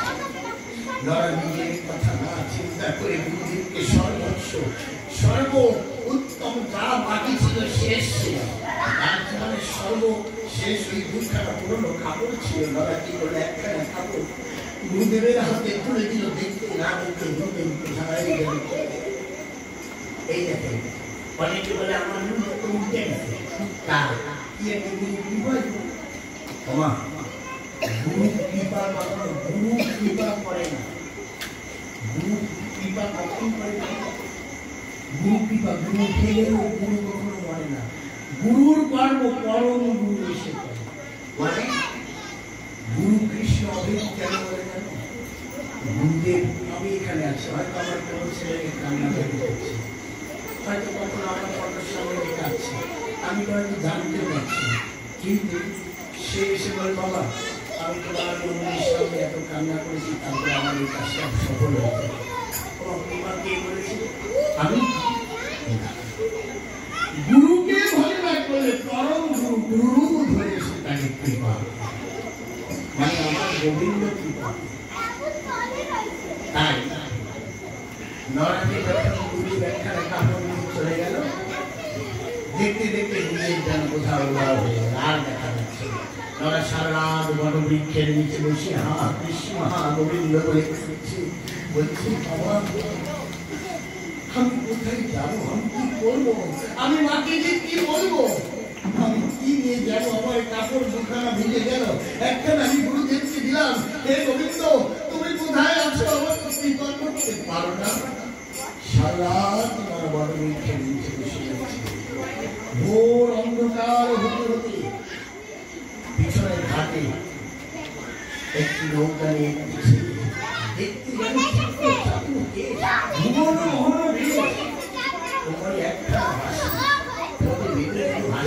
মাথায় একখানা ময়ূরের পাখা, সে ডাকে দিয়ে বলছে, মা একটি ডিপরি বাতি, মানে কেরোসিন তেল দিয়ে যে বাতি জ্বালানো হতো, এই বাতি নিয়ে ঘরের কোনায় চুপ করে বসে আছে। তখন শুনতে পাচ্ছে ঘাটের থেকে নৌকা নিয়ে কে যেন ডাকছে। তারা মা যখন ঘাটে গিয়েছে, বালকটি দাঁড়িয়ে বলছে, মা এই চাল ডাল তরি তরকারি কাজকে আমাকে নরা দিয়ে পাঠিয়েছে, তুমি এগুলো নামিয়ে নাও। নরার মা বলছে, লোকনাথ গোস্বামীর কাছ থেকে দীক্ষা নিয়ে শেষ পর্যন্ত আমার ছেলে কিনা চুরি করেছে, ডাকাতি করেছে ঝড়ের রাতে, আজ ওর একদিন আমার একদিন এই বাড়ি আমি থাকবো, শেষ পর্যন্ত চুরি করলো আমার ছেলে। না আমি তোমার এই কোনো কিছু নামাতে পারবো না, তোমার যদি মনে হয় তুমি নামিয়ে যাও, আমি আর এই বাড়িতে থাকবো। নরার মা গিয়ে ঘরের কোনায় গিয়ে চোখের জলে ভাস্কর মনে মনে ভাবতেছে, আমার নরা ডাকাতি করেছে। কিন্তু বালকটি কি করেছে? বালকটিকে যতই করছে বালকটি একটু একটু হাসছে, আর নিজের মাথায় করে চালের বস্তা, ডালের বস্তা, ওই তরকারি কাজকে সব ঘরে বোঝাই করে দিয়েছে। যখন সব আনা হয়ে গেছে, বালকটি রেখে বলছে, মা আমার বড় কষ্ট হয়েছে, তুমি আমাকে একটু জল দেবে।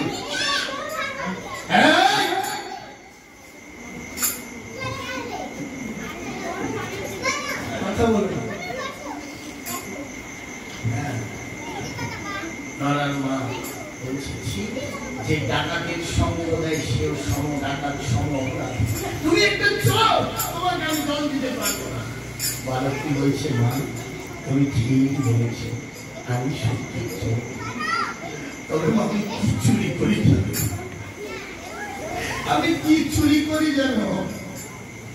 আমি তো ভক্তের মনোচরা, আমি ভক্তের মনে চুরি করি। ভক্ত যদি আমাকে ডাকে আমি থাকতে চাই না, তুমি জানো আমাকে দিয়ে বড় সবাই এই জগতে সবাই বড় কষ্ট করে, শুধু আমার কাছে চায় আমাকে দিয়ে প্রতিদিন এমন ভাবে বোঝাবো সবাই, আমি সবার বাড়ি বোঝাবো। তুমি বলো সত্যি তো ইচ্ছে এই বলে বালকটি দেখতেই দেখতে ভোর হয়ে গেল। নড়া দূর থেকে আসছে, নড়ার মা একটু লাঠি নিয়ে বাইরে বেরিয়েছে।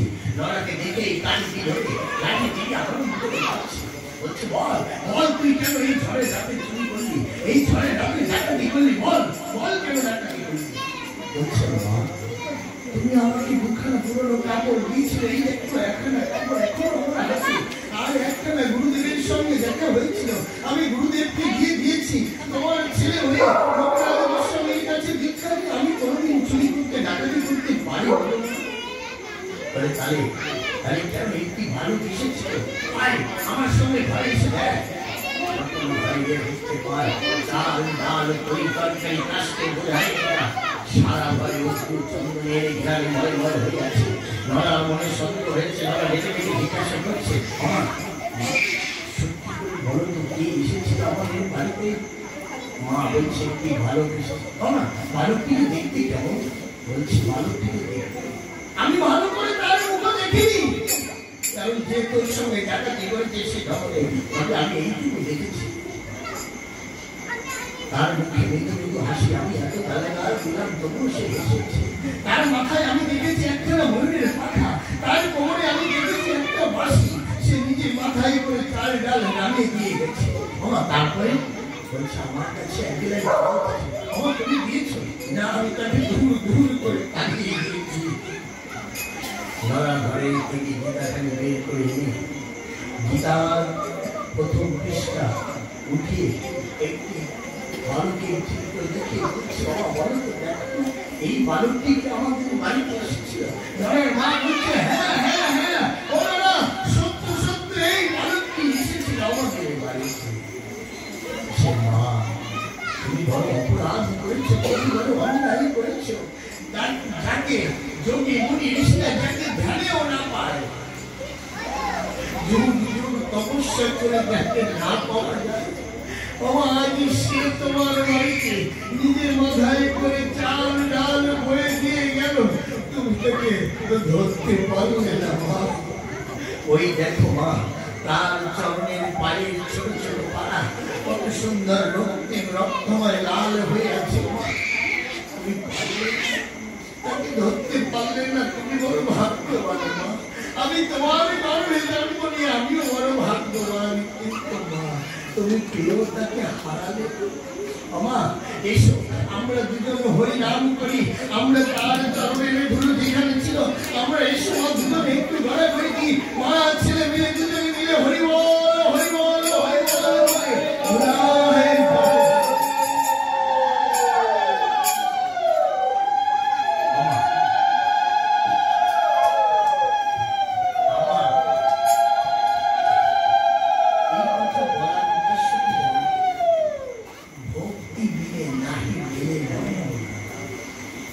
বলো তোমার একমাত্র ভক্তি আর ভালোবাসার দ্বারাই ভগবান।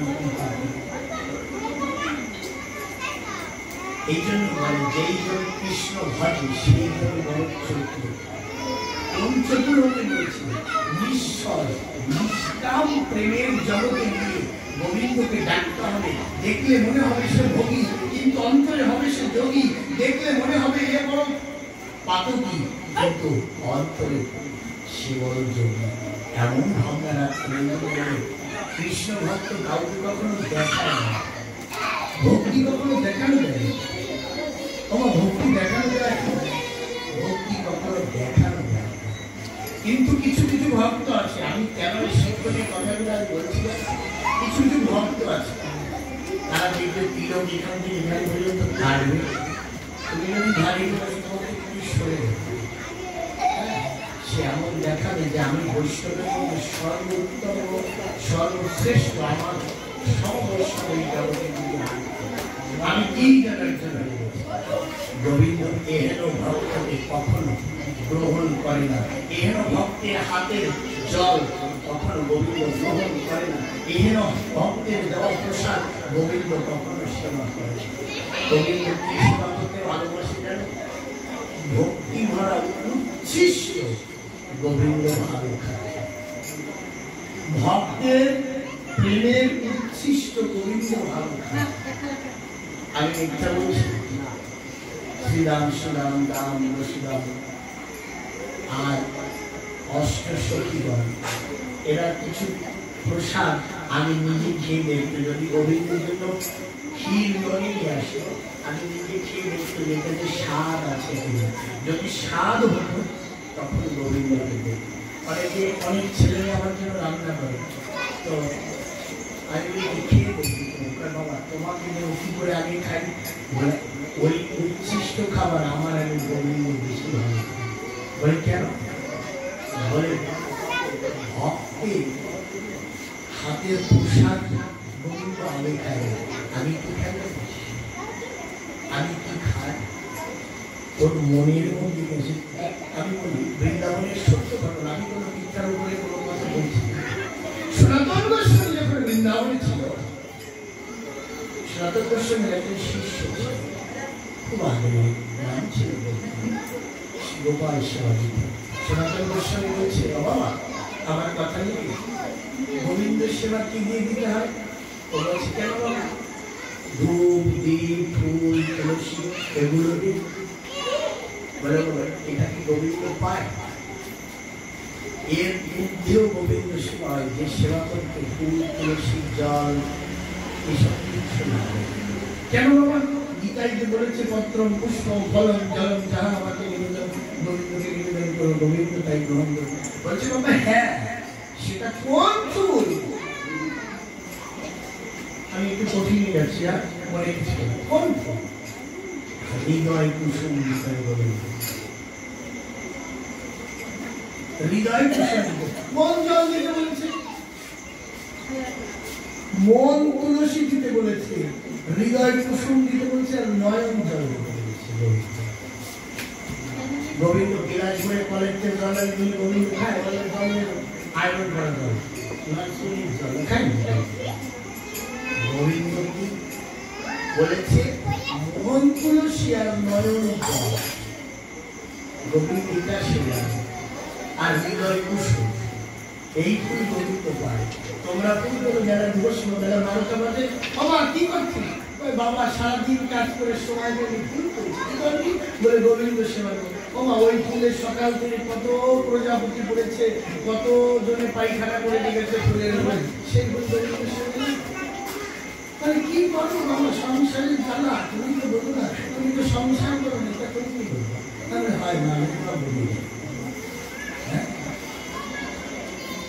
আমার ফুল কখন বাহ্যিক জগতে যে পুষ্প এই ফুল কখন তুলতে হয়? প্রজাপতি ঘুম ভাঙার আগে ভোরবেলা অন্ধকার থাকতে ফুল তুলতে হয়। যখন ফুল ফুটতো সেই ফুলই গোবিন্দ সেবায় লাগে। মানে এই যে তোমরা যারা ভূষ্ম ফুলতে গোবিন্দ নকুল গোবিন্দ গ্রহণ করে, আমি সাধারণ ভালো হ্যাঁ। এই ফুল গোবিন্দ সেবায় লাগে। যারা সূর্য উঠে যাওয়ার পরে যারা ঘুম থেকে ওঠে তাদের সেবাও গোবিন্দ নেয়, কখনো নেয় না। শাস্ত্র আমি বলছি, আমি প্রমাণ স্বরূপ আমার কাছে প্রমাণ আছে। আমি খাওয়ার কথা বা বাড়ির কথা সূর্য উদিত হওয়ার পরে যে ঘুম থেকে যার ঘুম ভাঙে তার হাতের সেবা গোবিন্দ কেন কোনো ভগবান নেই। প্রত্যেকটা মানুষের জীবের প্রয়োজন সূর্যের ওঠার পূর্বে ঘুম থেকে ওঠা এবং সূর্যের ডুবে যাওয়ার পরে তাকে সহায়তা করা। এটাই মানুষের দেখতে যারা ইস্কন ভক্ত কিংবা সংসারী কিংবা বানপ্রস্থ কিংবা ব্রহ্মচারী সবাই ভোর 4:30 ঘুম থেকে উঠবে। দেখেছো কেউ লক্ষ্য করে? উঠবেই, তারা গৃহে থাকুক আর যেখানেই থাকুক। কোনো বাড়ি বেড়াতে গেলে তাদের টাইম করতে হবে, তাদের ডিসিপ্লিন করতে হবে। তারা সকালবেলা উঠে আগে মঙ্গল আগে গোবিন্দকে দর্শন করবে, হাত মুখ ধুয়ে স্নান করবে। ভোর 4টে থেকে 6টা পর্যন্ত স্নানকে বলে ডেক স্নান। যে সময় ঋষি মুনি আর যোগীরা স্নান, আর 8টার পর থেকে 10টা পর্যন্ত যারা স্নান করে এটাকে বলে দেব স্নান, আর 10টার পরে যেটা স্নান করে বলে রাক্ষস স্নান। এই সময় রাক্ষসের স্নান। আর সন্ধ্যার পরে যারা স্নান করে তারা যারা নরকবাসী তারা গন্ধর্বরা 3 বার স্নান করে। স্নানের মুখ্য সময় হচ্ছে ভোরে, ব্রহ্ম মুহূর্ত যাকে বলে 4টের পরে স্নান। এটাই বাস্তব। তো কথাটা আমি যে সনাতন গোস্বামী সেই শিষ্য ছিল গোপালের কথা বলে, গোপালকে বলতে জানি বাবা দেখ পুজো কেমন হয়, এইভাবে পুজো হয়, মন তুলসী, নয়ন জল আর হৃদয় কুসুম দিয়ে। আর বলে তাহলে ধূপটা কি হয়ে গেল? ধূপ বলে দেহ ধূপ পুড়িয়ে গোবিন্দ শিবাজিকা। আচ্ছা কেমন করে দেয়? দেহ ধূপ কি করে বলাবে বাবা, কি করে বলাবে দেহ ধূপ? এই তো আমি আবার সেই ঘুরে ঘুরে আমার সাবজেক্ট কঠিন চলে যায়, যতই গল্প করতে চাই গল্প হয় এই কঠিন। দেহ ধূপ কি করে পুরাতে হয় না? বলি যে দেহ ধূপ পুরানোর একমাত্র জায়গা হচ্ছে হরিনাম।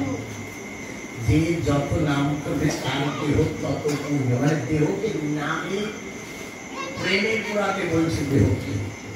মানে অনুরাগের বৈঠক বলছে, অনুরাগ অনুরাগের বাড়িতে বলছে এই হরিনাম অনুরাগের ঘরে পড়ে পুড়িয়ে চলে। যত কষ্ট হোক যতই হোক অনুরাগে লাগে, যত দুঃখ কষ্ট যন্ত্রণা যাই আছে হাসি মুখে বরণ করে শুধু একমাত্র গোবিন্দ চরণকে লক্ষ্য করে এই মধুমতা হরিনাম যত তাদের দেহ খুব জ্বলবে। এখন গোপাল একদিন গুরুদেব আশ্রমে নেই, গোপাল একদিন খুব অলসতা হচ্ছে। গোপাল মনে মনে ভাবছে গুরুদেব তো বলেছে মনে মনে গোবিন্দের পূজা হয়ে যাবে, তাহলে আজকে আমি মনে মনে পুজো দেব। গোপাল বিছানার পরে বসে গোপাল মনে মনে ভাবছে, চিন্তা করছে আমি কি করছি, আমি গাছের ফুল তুলছি, ফুল তুলে আনলাম, আমি বৃক্ষের থেকে তুলসী পত্র তুলছি, তুলে আনলাম, আমি গোবিন্দের জন্য প্রসাদ রান্না করছি, রান্না করলাম, রান্না করে আমি গোবিন্দের প্রসাদ যখন গোবিন্দকে নিবেদন করবো, কিন্তু জায়গায় বসে গেছে, মানে মনে মনে ভাবছে যে আমি এগুলো করছি, কল্পনা করতে গিয়ে তো গোবিন্দকে যখন ওই মিষ্টান্নর বাটি দিতে গেছে তখন ভাবছে গোপালের গরম লাগবে না তো, তাই ওই মিষ্টান্নর মধ্যে আঙুলটা চুবিয়ে দিই। যখনই আঙুলটা চুবিয়ে দিয়েছে ওর চোখটা খুলে গেছে, দেখে সত্যি সত্যি আঙুলটা খুলে গেছে। এমন সময় কি হয়েছে বলছে বুঝতে আমার আঙুলটা খুলে গেছে, আমি মিষ্টান্নের মধ্যে আঙুল দিয়েছি। বলিস ওই মিষ্টান্ন বলে গুরু বাক্য, আমি গুরু দেওয়া পদ্ম বাক্য আমি সেই পথে হাঁটতে গিয়েছিলাম, কিন্তু আমি সেই পথে হাঁটতে গিয়ে আমার আঙুলটা ফুটেছে। তো বলছে গোপাল কিভাবে পুরানি?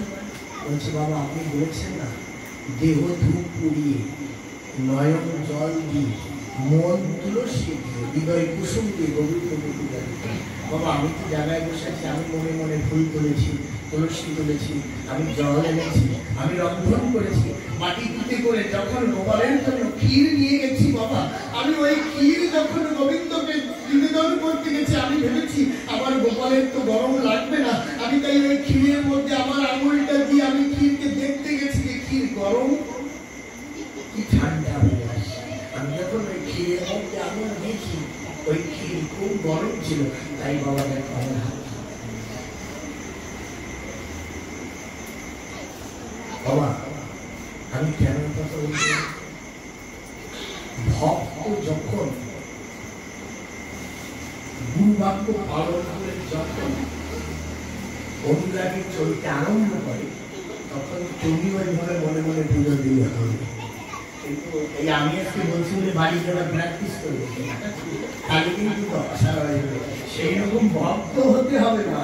আমার কথা হচ্ছে এই হরিনাম করতে করতে তুমিও একদিন এমন হবে জায়গায় বসে দেহ ধূপ পুড়িয়ে হৃদয় কুসুম আর মন তুলসী নয়ন জল দিয়ে গোবিন্দকে সেবা দিলে আর ওই মনে মনে মিষ্টন্য রন্ধন করে দিল, তুমিও হাত চুপে দেখলে গরম কি ঠান্ডা বুঝতে পারবে।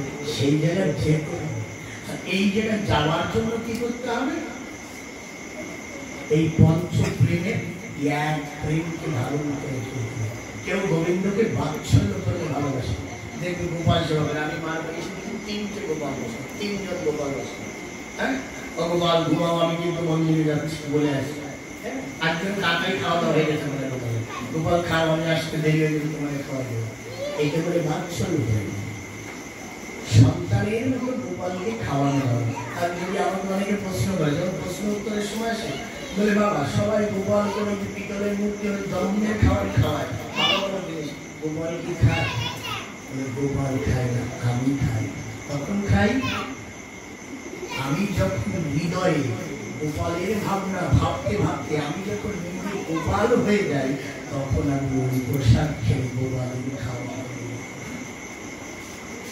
তাহলে কি করতে হবে? আমার মধ্যে আমাকে বলতো, বাবা মন্দিরে যাচ্ছিস, যেদিন ওই গোবিন্দ সেবা দিতে দিতে যেদিনই তুই গোবিন্দ হতে পারবি, সেই দিনই কিছু পাবি, তার আগে কিচ্ছু পাবি না, কিচ্ছু পাবি না। আমার গুরুদেব আমাকে একদিন খুব গালাগাল দিয়েছে, রাগ করেছে। একটা কলম ছুঁড়ে মেরেছে, মানে অনেক রোগী করতো, হোমিওপ্যাথি ফ্রি ট্রিটমেন্ট করতো, সেই কাজ আমিও করি। আমার গুরুদেব ভালো ডাক্তারও ছিলেন, মানে সেবা করতেন। তো রোগী এসেছে, কি যেন কি হয়েছে, ওটা থেকে উনি কলম ছুঁড়ে মেরেছে, সেই কলম দিয়ে আমার এই কপালে গেঁথে রক্ত করছে। আমি কলমটা করে জানি কালা করে ঘরের মধ্যে শুয়ে গেছি। আমি মনে মনে ভাবছি যে আমি আর থাকবো না, আসবো, আমার আর ভালো লাগছে না আসবো নিয়ে। আমি ভালোই ছিলাম, দিল্লিতে ছিলাম, আন্দামানে ছিলাম, আমি ভালোই ছিলাম, আমি আর এভাবে কষ্ট করবো, আমি আর পারছি না।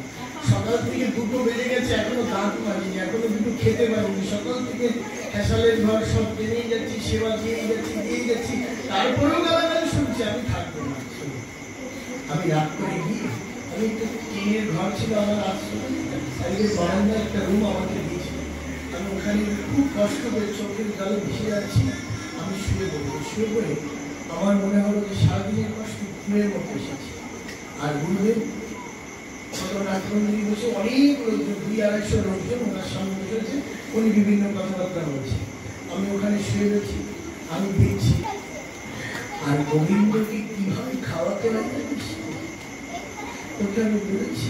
তাই আমার যারা গোপাল সেবা দেয়, সেবা দিতে দিতে যেদিন গোপালের অন্তরের কথা যেদিন তুমি বুঝতে শিখবে যে গোপাল আমার কাছে এই খেতে চাইছে, আর তুমি যদি তাই খাও, তাহলে গোপালকে নিবেদন করে তুমি খেলে সেটা গোপালকে খাওয়া। একেবারে বাৎসল্য প্রেম। সখ্য প্রেম কেমন? আমার সুনামায় 64 জায়গায় কাপড় ফাটা ছিল, 64 জায়গায়। বৃন্দাবনী নামক গ্রামে সুদামা থাকত। সুদামার স্ত্রী বসুন্ধরা দেবীকে নিয়ে তারা কাপড় এরকম বানা ছিল। 3 বারে ভিক্ষা করে, কোনোদিন যুদ্ধ না খেত, কিন্তু কখনো নাম ছাড়েনি। সব দিন মনে করেছে আমার একমাত্র প্রাণীশ্বর, আমার একমাত্র শাখা, আমার ভগবান। তাই গোবিন্দকে জল না দিয়ে কোনোদিন কিছু খেত না। একদিন বসুন্ধরা দেবী ডেকে ডেকে বলছে, ওগো শুনছো, তুমি একবার তো যেতে পারো তোমার গোবিন্দের সঙ্গে দেখা করতে। তোমার গোবিন্দ শুনেছি দ্বারকার রাজা, তিনি সর্বগুণ সম্পূর্ণ, ধন সম্পদের অভাব নেই, তুমি জানতে পারো, তুমি চাইলেই তো যায়। সুদামা বলেছে, বসুন্ধরা আমি তার কাছে কিছু চাইতে পারবো না, তুমি যেতে বলছো আমি দেবো, কিন্তু আমি তার কাছে কিছু চাইতে পারবো। বসুন্ধরা 3 বারে ভিক্ষা করে করার খুঁজ দিয়েছে। তাই নিজের আঁচলের কাপড় ছিঁড়ে সেই কাপড়ের খুঁজ বেঁধে দিয়ে বলছে, চাও প্রভু, এই আতকতণ্ডুর এই যে খুঁজ, এই খুঁজটা নিয়ে গেলে তুমি গোবিন্দকে দিলে গোবিন্দ বুঝতে পারবে আমার অবস্থা। তুমি যাও, দেখবে গোবিন্দ খুব ভালো পাবে। যখন গেল সুদামাকে রাজপাড়ে রাজভবনে যখন যাবে, দ্বারের থেকে সবাই তাড়িয়ে দিচ্ছে, এইভাবে ভিক্ষুকটা দিচ্ছে। সুদামা যখন বলেছে আমি গোবিন্দের সঙ্গে দেখা করতে আসি, তিনি আমার বাল্য সখা, সবাই তারপরে অর্থ হাসি দিচ্ছে, বলছি কখনো হয়নি একজন ভিক্ষুক 64 জায়গায় তার কাপড় ফাটা, কেমন ভিখারি তো দ্বারকা নগরে কেউ নেই। একামরা কোথায় রাজাধিরাজ, দ্বারকার যিনি রাজা দ্বারকাধীশ, আর কোথায় একজন ভিক্ষু, সত্যতা কখনো হয়?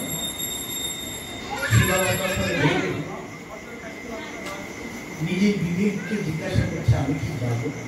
হয়তো ভগবানের কত পাপ রানী, কত রানীরা আছে, সে ঐশ্বর্য ওইভাবের মধ্যে থাকে, আমার মধ্যে সকালে সে গ্রহণ করবে। তাই বলে যখন রওনা দিয়েছে, আমার গোবিন্দ জানতে পেরেছে, দ্বার রক্ষীকে সংবাদ দিয়েছে গোবিন্দ এক ভিক্ষুক ব্রাহ্মণের ভিক্ষুক দাঁড়িয়েছে, আপনাকে সখা বলে পরিচয় দিয়েছে, আমরা তাকে কেউ কেউ করে তাড়িয়ে দিয়েছি। গোবিন্দ জিজ্ঞাসা করছে নাম কি? বলছে সুদাম। কি সুদাম এসেছে? আমার সুদাম এসেছে? গোবিন্দ খালি পায়ে অঙ্গ বস্ত্র ফেলে দিয়ে সুদামার জন্য খালি পায়ে ছুটছে। কেন? আমি পূর্বে বলেছি, ভক্ত যদি ভগবানের দিকে 2 পা এগিয়ে যায়, ভগবান তার দিকে 10 পা এগিয়ে যায়। তাই সুদামা খালি পায়ে কঙ্কর কাটার উপর দিয়ে হাঁটতে হাঁটতে বৃন্দাবনী থেকে দ্বারকা পর্যন্ত হেঁটে এসেছে বলে খালি পায়ে আজ যখন দ্বার থেকে ফিরে যাচ্ছে, গোবিন্দ ভক্তের জন্য সেই কষ্ট উঠিয়ে নিজেও দ্বারকার নগরী থেকে খালি পায়ে সুদামা সুদামা বলে ডাকতে ডাকতে কিছু কিছু ছুটে যাচ্ছে। সুদামা কি করেছিল? 3টি ভাত ছিল একদিন হাড়িতে, খেতে বসেছে কিচ্ছু নেই, হাড়িতে 3টি ভাত, মানে ভাত ভাত রয়ে গেছে, যাকে পচা ভাত বলা যায়, পান্তা ভাত বলা যায়, মানে হাড়ি ধুয়ে নিয়ে এসে তার তলায় 3টি ভাত লেগেছিল। বসুন্ধরাকে বলছি, বসুন্ধরা আমি তো গোবিন্দ সেবা তো গোবিন্দকে দেবো কি? বলে দেওয়ার মতো আজকে তো ভিক্ষায় কিছু জমি নেই, তাহলে কি দেবে? তখন হাড়ির কাছে গিয়ে দেখে হাড়ির তলায়, দেখবো অনেক সময় হাড়ি ধুয়ে ফেললেও হাড়ির তলায় ভাত লেগে থাকে, ভালো যদি ধোয়া না হয়। ঠিক সুদামার বাড়িতে ওই 3টি ভাত হাড়ির তলায় লাগানো। সুদামা সেই 3টি ভাতকে গোবিন্দের সম্মুখে দিয়ে বসুন্ধরাকে বলছে, বসুন্ধরা আমাদের কি এই 3টি ভাত ছাড়া তো আর কিছু নেই, এই 3টি ভাতই গোবিন্দকে দিয়ে আমরা আজ নিবেদন করলাম। নয়ন জলে ডেকে ডেকে বলছে, হা গোবিন্দ কৃপা করে আমাদের এই কালকের পচা ভাত, এছাড়া তোমাকে দেওয়ার মতো কিছু নেই। আমি অনাহারে যাবো তাতে দুঃখ নেই, কিন্তু তোমাকে অনাহারে রাখবো না। তুমি কৃপা করে 3টি ভাত আমার গোবিন্দ কোথায়? দ্বারকায়। দ্বারকা থেকে হাত বাড়িয়ে দিয়ে সেই ভাত 3টি নিয়ে হাতে নিয়ে একটি ভাত রুক্মিণীকে দিয়ে বলছে, রুক্মিণী নাও তুমিও প্রসাদ পাও। সুদামা তো তোমাকেও নিবেদন করেছে। যখন প্রথম ভাতটি খেতে দেখতে পায় 14 লোকের সব দেব দেবী পেট ভরে গেছে, আর খাওয়া লাগবে একটি ভাত। দ্বিতীয় ভাত যখনই খেয়েছে প্রভু স্বয়ং পেট উদার হয়ে গেছে, আর একটি ভাত রুক্মিণী খেয়েছে। 3টে ভাতে তোমার কি পেট ভরবে? কিন্তু সব দেব দেবীদের পেট ভরে গেছে। কিসে বলছে? ভাতে বলছে না, তার সর্বস্ব ওই 3টে ভাতে কিছু এরপরে কিছু ছিল না, তার সর্বস্ব গোবিন্দ এই জন্য গীতায় বলেছে, সর্বধর্ম করিতে মাকে কৌশলম বলতে সত্যম সর্বে পাপ ভ্রমক্ষেশ্বর। 18 অধ্যায় পূরণ হওয়ার পরে লাস্টে গোবিন্দ একটা কথা সব পরিপূর্ণ করে কি বলেছে? তোমার সব কিছু আমার চরণে অর্পণ করো, আমি তোমাকে তোমার যাহা কিছু আছে তুমি আমাকে দাও, আমি তোমাকে পরম শান্তি পরম ধাম প্রদান করি। সুদামা 3টি ভাত দিয়েছিল, সেই 3টি ভাত তার সর্বোচ্চ ছিল, গোবিন্দ গ্রহণ করেছিল। তাই এদিকে যেদিন সুদামা আসে, গোবিন্দ খালি পায়ে ছুটতে ছুটতে নগর থেকে যখন বেরিয়ে যায়, তখন কিছু থেকে ডাক দিচ্ছে, সুদামা তুমি এসেছো, আমার সঙ্গে দেখা না করে চলে যাচ্ছ। নিজের সারথি হয়ে রথ চালিয়ে সুদামাকে রথের উপরে বসিয়ে জগৎবাসীকে খুঁজিয়ে দিয়েছে। এই জগতে যারা হরি বলে ডাকে, যারা কৃষ্ণ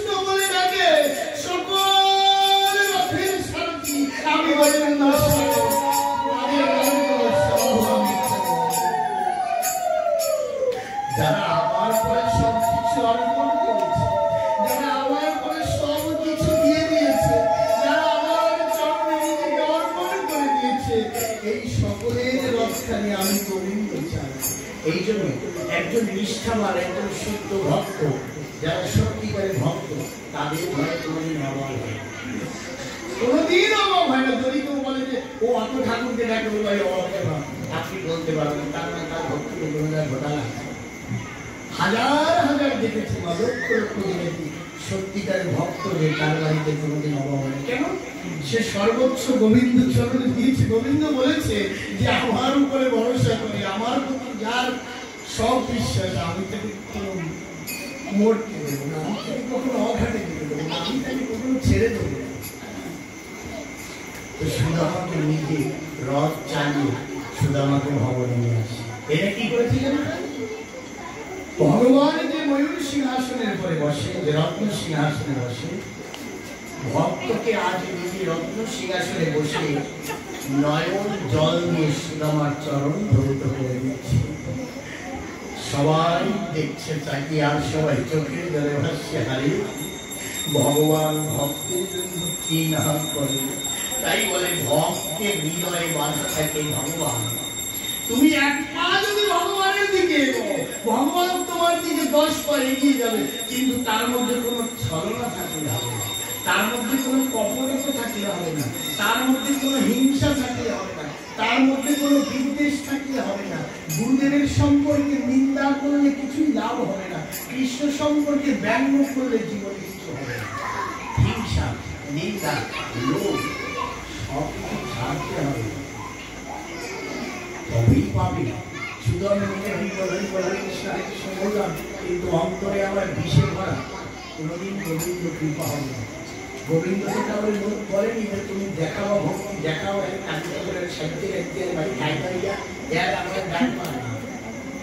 অন্তরে ভক্তি রাখো, অন্তর দিয়ে তাকে ডাকো, মনে মনে তাকে ডাকো। বলেছে হাতে কর্ম করো আর মুখে নাম করো, তার মানে যেটা বলতে সেটা ভক্ত না। যদি তার কানেকশন, মোবাইল ফোন দেখেছো না, মোবাইল ফোন টিপ দিলে দেখে আমরা বলি তো না টাওয়ার নাই, এখন টাওয়ার চলছে। কি দেখে বলি?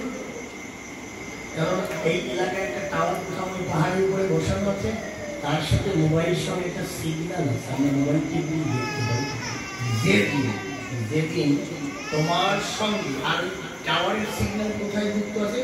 আকাশে ভাসছে স্যাটেলাইট, তাই না? তাহলে তোমাকে সর্বপ্রথম কোন টাওয়ারের সাথে সম্পর্ক করতে হবে? গুরুরূপ টাওয়ার। গুরুরূপ টাওয়ারের সাথে তোমার মোবাইল ঠিক করতে হবে। তোমার কি ওই যান্ত্রিক মোবাইল হবে, ব্যাটারি ভালো ভালো করতে করতে ব্যাটারি শেষ হয়ে যাবে, আবার চার্জ দিতে কারেন্ট না থাকলে চার্জ দেবে, ও মোবাইল হবে।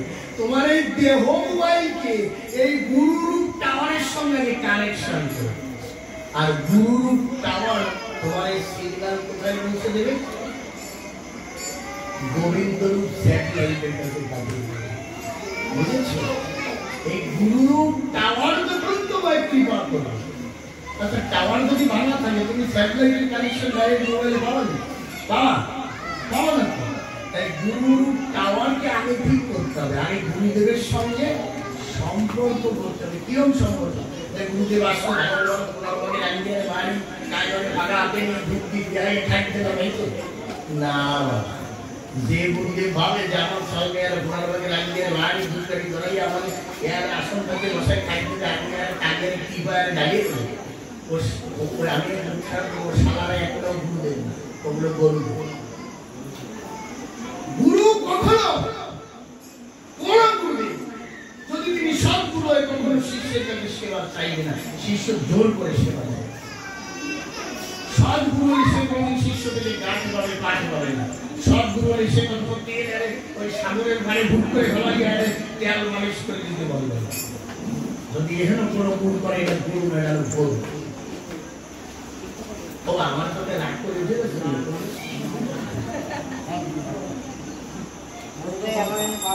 বাবা, সৎগুরু কখনো সেবা চায় না। আমরা গুরু সেবা করি, এটা আমাদের কর্তব্য, কিন্তু গুরু কখনো সেবা চায় না।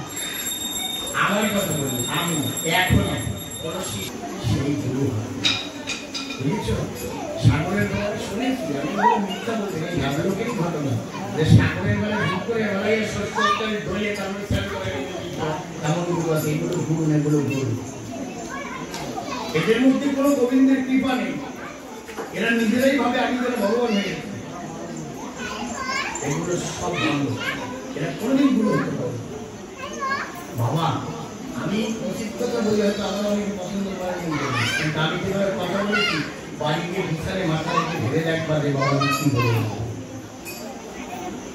ভাগবতের স্পষ্ট লেখা আছে, চতুর্থ স্কন্ধে পড়ে দেখবেন, যারা ভাগবত চর্চা করে, হ্যাঁ, যে গুরুকে সেবা আমরা করতে পারি, কিন্তু কোন গুরুর সেবা চাইতে পারে না। তাহলে তার ভগবত ভক্তি নষ্ট হয়ে, তার কৃপা ঘাটতি হয়ে যায়, ওই কৃপা তো শিষ্যরা গাড়ি করে নিয়ে যায়। বুঝেছ? এটাই বাস্তব। গুরুকে যত্ন করতে হবে, ভক্তি শ্রদ্ধা করতে হবে, ঠিক আছে। বাড়ি আসে একটা সেবা, ঘন ঘন এই গুরুজনের সেবা দিলাম, সেবা করে একটা গুরুদেব বাড়িতে আসলো ভক্তি সহকার নামকে অত্যাধিক জপ করতে করতে এই তার, এই বিনা তারের তার স্ট্রং থাকবে, তাহলে এই নাম থেকে বন্ধ করে দেওয়া পরে সেদিন তার কাটি দেবে, আর টাওয়ারের সিগন্যাল থাকবে না। এই জন্য এই নামকে আগে অবলম্বন করে চলতে শেখো, টাওয়ারও ঠিক থাকবে আর স্যাটেলাইটও ঠিক থাকবে, সিগন্যাল বরাবর আসবে। আর সিগন্যাল যদি বরাবর রাখতে হয় তাহলে গুরুর দেওয়ার নামকে সদর জপ করতে হবে। ও আমার মধ্যে রাগ করছিস, কিন্তু আমার রাগ আসা কোন চাই। আমি যে বলছিলাম, আমি যেখানে ছিলাম, গুরুকে নিন্দা দিতে তারও গুরু জানিয়া বুঝিয়া ছাড়িয়া, গুরুকে আগে বুঝে শুনে দেখে তাকে বুঝে জেনে তারপরে গুরু, কিন্তু গুরু একবার করিয়া কান্নারে নিন্দানন্দ করা, কান্নারে বাধা করতে বলে তাহলে কিন্তু তোমার নরক। গুরু যদিও হয় ভেবে চাই, জানবে সে সেই নরক সুত হইল। এইরূপ ভাবনা করতে পারো, তাহলে তাই সেদিন সুদামাকে ভগবান নিজে রত্ন সিংহাসনে বসে নিজে নয়ন জল দিয়ে তার চরণ ধৌত করে বলছে, সুদামা বলো তুমি কি চাও? বলছে, প্রভু আমি কিচ্ছু চাই না, আমি শুধু তোমাকে দর্শন করেছি, তোমার চরণ যুগল দর্শন করেছি, এতে আমি তৃপ্ত হয়েছি, আমি বলছি, সুদামা তুমি আমার জন্য কি নিয়ে এসেছো? বলছি, প্রভু আমি কিচ্ছু আনি। কেন বলেছে? সুদামা মনে মনে ভাবছে, এত রাত 56 ভাগে রন্ধন করে পাটলে আনলে খাওয়ায় গোবিন্দকে, আর আমাদের শুকনো মানে 6-7 দিন সবুজ হয়ে গেছে, কাল কাপড়ে মোড়া। এই চাল গোবিন্দকে কি করে দেবো? ওই জন্য লুকিয়ে রেখেছে। গোবিন্দ তিনি তো অন্তর জানেন, তিনি সুদামাকে ধরে সুদামার কোমর থেকে সেই বাঁধা ফুলের টোপলা হাতে নিয়ে ফুলে বলছে, সুদামা তুমি আমার জন্য অত্যন্ত জিনিস। সুদামা বলছে, প্রভু তুমি কি আমাকে ব্যঙ্গ করছো?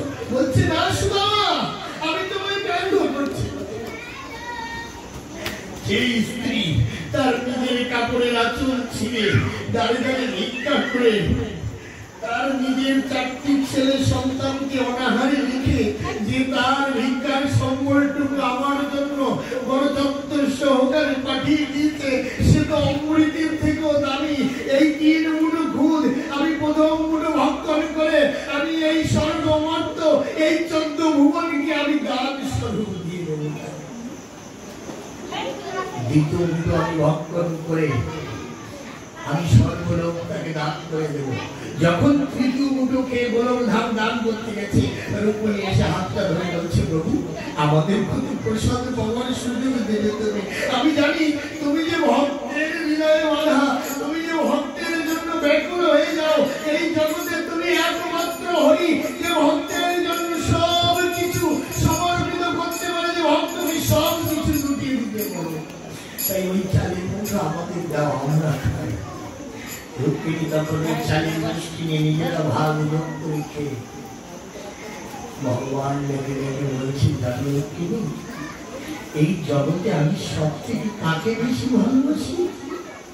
আমি ভক্তকে ভালোবাসি, যে আমাকে হরি বলে ডাকে, যে আমাকে তার জীবনে সর্বোচ্চ মনে করে, যে আমার চরণে তার সর্বস্ব লুটিয়ে দেয়, আমি তার জন্য আমার এই চন্দ্রমার সব সেই ভক্তের জন্য আমি নিজের কিছু রাখি না। তাই যুগে যুগে আমি ভক্তকে করি। ভক্ত আমার মাতা পিতা, ভক্ত হয় আমার গুরু, আবার আমি স্বয়ং ভক্তের জন্য বাঞ্ছা কল্প। ভক্ত আমাকে সব কিছু যেমন অর্পণ করে, আমি ভক্তের জন্য সব কিছু দিয়ে দিই। আমি ভক্তের জন্য সর্বদা প্রস্তুত থাকি। তাই ওমা শেষ হয়ে যাবে, সময় নেই। একটা কথা চিন্তা করবে, এই জগতে সব নশ্বর, যা কিছু সব শেষ হয়ে যাবে, কিন্তু তোমার ভক্তি আর তোমার ওই সেই প্রলোভনের জ্ঞান কিন্তু রয়ে যাবে। তাতে পরমার্থিক ধন মানে হরি নাম বিশুদ্ধ সঞ্চয় করে রাখতে হবে, তোমার সৎ কর্ম সঞ্চয় করে রাখতে হবে। ওই সৎ কর্মতে গিয়ে 10 পয়সা, 1 টাকা 2 টাকা দিয়ে এই সৎ কর্মকে জমা রাখতে হবে। আর হরিনাম হচ্ছে 500 টাকার নোট, বেশি যত হরিনাম করো তত জমা হবে ওখানে। মনে মনে ভেবে এই কর্ম করো, আমি মনে করি সবার কল্যাণ হবে, তোমাদের মঙ্গল হবে। তোমরা একটু নাম রাখো ছোট্ট করে।